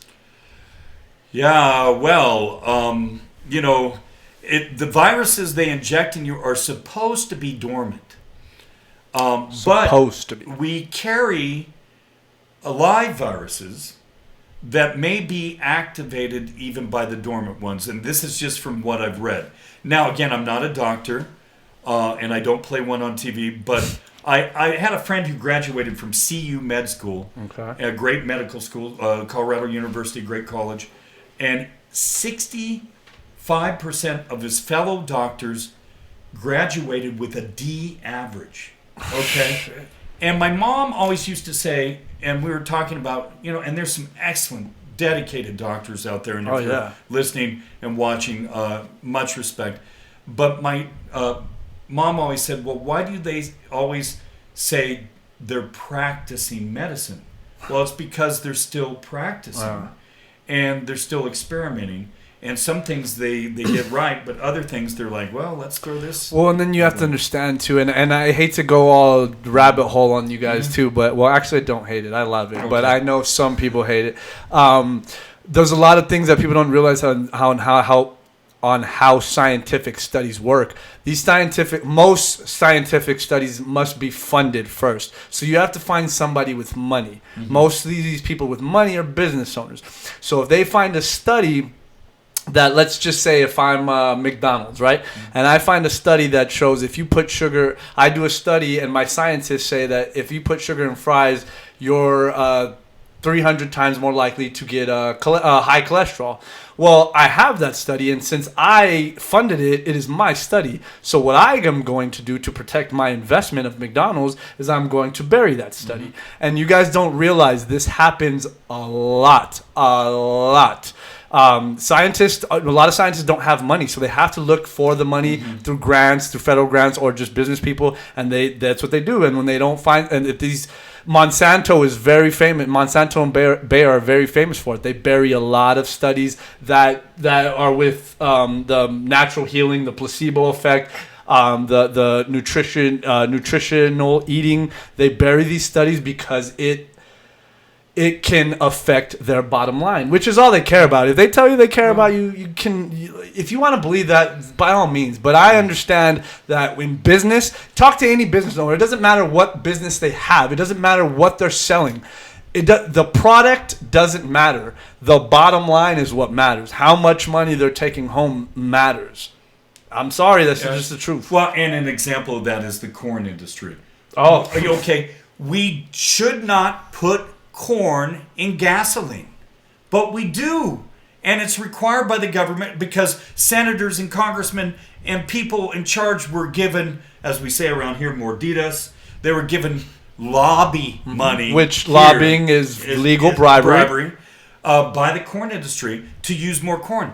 Do you know we here in the U.S. have the most amount of added corn to our food? Now, nothing is bad about a good around here with a little chile butter on a corn or a corn tortilla. But why are you adding corn to my bad food that I want to eat?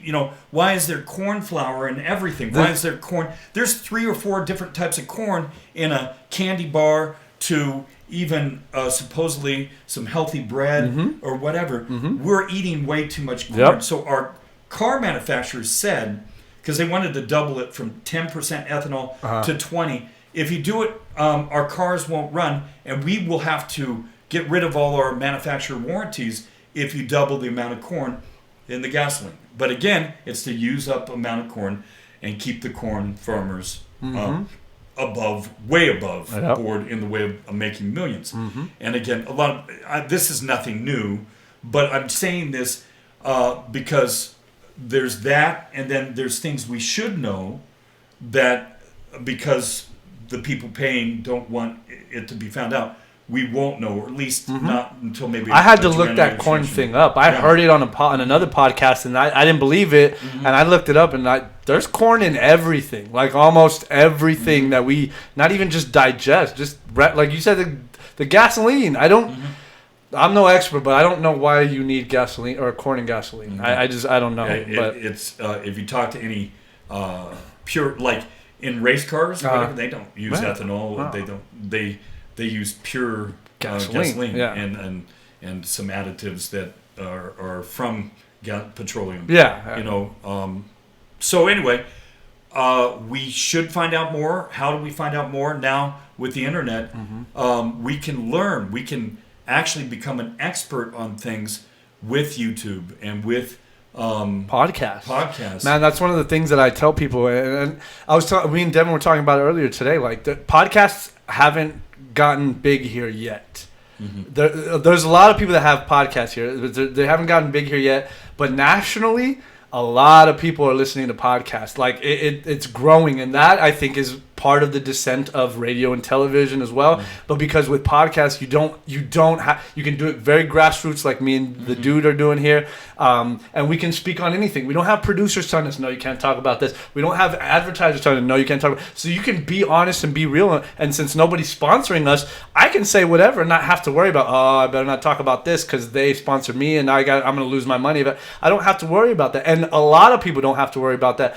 And I think podcasts and the internet, now you have to know how to do your research. You have to understand that some people are just putting out clickbaity shit. They just want you to so they make these outrageous headlines on Facebook or Instagram to try to get you to click, because that's how they get their advertising and stuff. But if you know how to do research, if you've gone to school and you know how to do research, it's really not that hard, but it is tenuous. You got to know what you're looking at. You got to know who's providing the information. Is this study, where is it coming from? Stuff like that. And then you should also, I believe, you should get the information not only from that part, but also look at the alternate information, the information that's saying, no, that's not true. Look at that information also, and look who's doing it, look who's putting it out, look who's speaking on it. Then get all that and make your own decision. But I think these podcasts, because you don't have to abide by any rules or any laws or FCC or anything like that, people can speak freely, and not only speak freely, but speak truthfully, and you're getting a lot of information that you wouldn't get in a college, university, in a school, in a public, private setting. You're getting it from experts, and you're getting their firsthand account.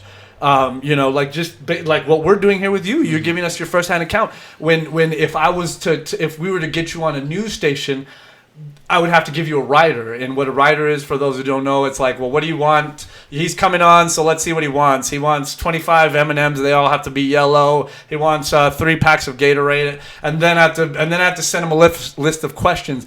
With podcasts, it's open forum. We went from talking about your past to talking about your present to talking about your future to talking about theology to talking about cancer to talking about the placebo effect to talking about everything. We just talked about the election to the guy's cafe, Telescope Cafe. We went all out today, and I loved it, and it was perfect because there's no interruptions, there's no commercial interruptions. We're able to, and I think I was telling Devin this, and humor me or not humor me. Tell me if you agree or disagree. But this is what I think is going to happen. I think podcasts are going to, and the internet is going to replace formal education, going to school, and public, because a lot of public education, I feel personally, is just glorified babysitting. And I'm not talking shit about the teachers. Teachers, I think you guys are doing a great job. I just think you're overworked and underpaid, and you aren't allowed to do certain things because of bosses, so to speak, administration, and they're such using like that. their own money to and provide tools. That is so terrible. wrong, because we are taxpayers. We're paying their shit. They shouldn't have to pay more. Like, I feel bad for teachers, man. I know a lot of teachers, but there's some morditas going on. Yeah, there's some robbery, even at the school board level. Didn't we have that here with a few? A couple times. Yep. And it's probably never going to disappear. It's been before Christ, and it'll be long after we're gone. And that's how business gets done. But also that's how all of us kind of get hosed in a way of we don't get the amount of money that we're paying in going to the right things. Yep. And we talked about Wattis a little bit ago, but the money isn't going to potholes there, and they're you can fit maybe a small heifer cow in some of the potholes. We have some things here, roads that haven't been paved, and 30 years and some other things, and we're worried about where we're going to build a soccer arena and basketball, or no, it's called a sports. No, it can't be sports. Entertainment complex arena that'll sometimes house a semi-pro basketball team. Stupid. So stupid. But again, we need entertainment. Yeah, we need to develop and all about that. But sometimes we need to fix the infrastructure, and maybe not fix all the roads at once. El Paso. I'd love to see those posts that say, just an announcement: El Paso, the entire city of El Paso is closed right now because of construction on roads. Right, dude? But, you fix Paisano first, then you make that the I-10, and then you close down I-10, and you fix that completely. Yeah. You would think, but I guess maybe it comes to funding and how they have to use it. But there's so many topics we can talk about.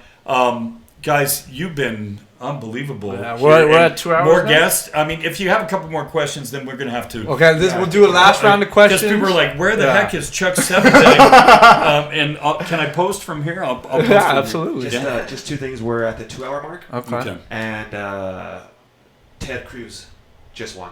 Oh, holy! See, I told you. Won 51%. I told you. More I told you. I told you I wasn't gonna be surprised. I knew it. I was talking to some folks earlier. I was like, I'm not gonna be surprised. It wasn't gonna surprise me. Then we said the fix is in. The fix is in, man. We'll get into that on another episode. If you ever want to come back, Chuck, to talk about conspiracies, and Miss Rosario too, to talk about the president, or to talk about conspiracies, to talk about stuff like this. I love this stuff. And I thank you guys. And we'll be talking more and probably working together maybe. Absolutely. Here. I'd love to. But again, if anybody has some hypnosis questions or wants me to host their bar mitzvah or entertainment, baby. Where do they reach you? Where do they get at you? Get at me, Chuck DeBroder-Certified Meteorologist. Message me on Instagram. That's probably the or Twitter. I get those right away. My professional message is kind of hidden a little bit, and it's connected to my once private page, Chuck DeBroder, which is at 5K, and I'm approaching 10K on my other. It's not monstrous, but if we can help the numbers go up, then we can get the word out to more people and help more people become woke, as you say. Woke as fuck. And then, we won't just be cruising through life. We'll be saying, and asking questions of where did this come from. And that's why you have the 9 podcast right here to answer the question. And behind the 9, we used to say, was our little streamer. But what does the 9 mean? I was debating back and forth between calling it the 915 or the city. Okay. I couldn't do the city because there's the city magazine. Shout out to the city magazine. I love them. They let me write for them a couple times. Great. And then I was thinking the 915, but it didn't sound clean. So I always thought before 915 I thought the 9, but I thought people would mix it up with Drake because Drake always reps Toronto and he's like running through the 6. He always says the 6, and I didn't get it from that. The 9 comes from a buddy of mine used to own the bar on the west side called the 915 Billiards. You remember that place? Yeah. So been there. Yeah, we always used to go over there because it was a buddy of ours, and we would refer to it as the 9.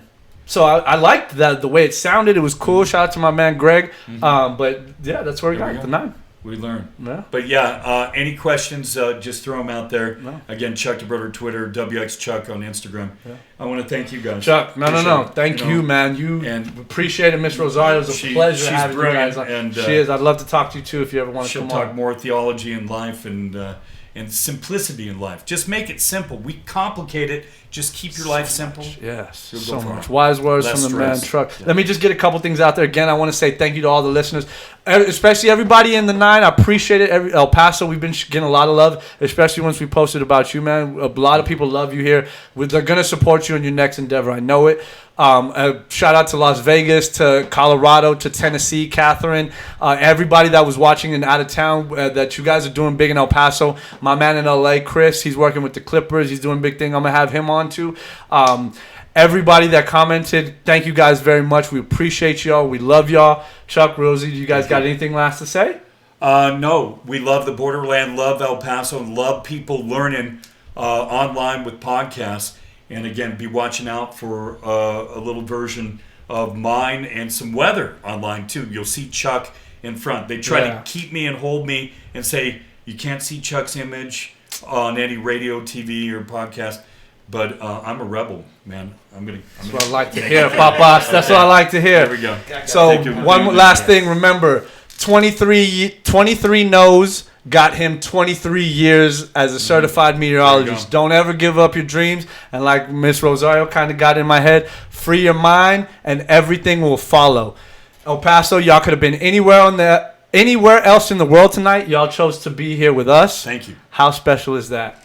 Thank you. Peace. That ain't surprising. Time to get money. That ain't surprising. Time to get money.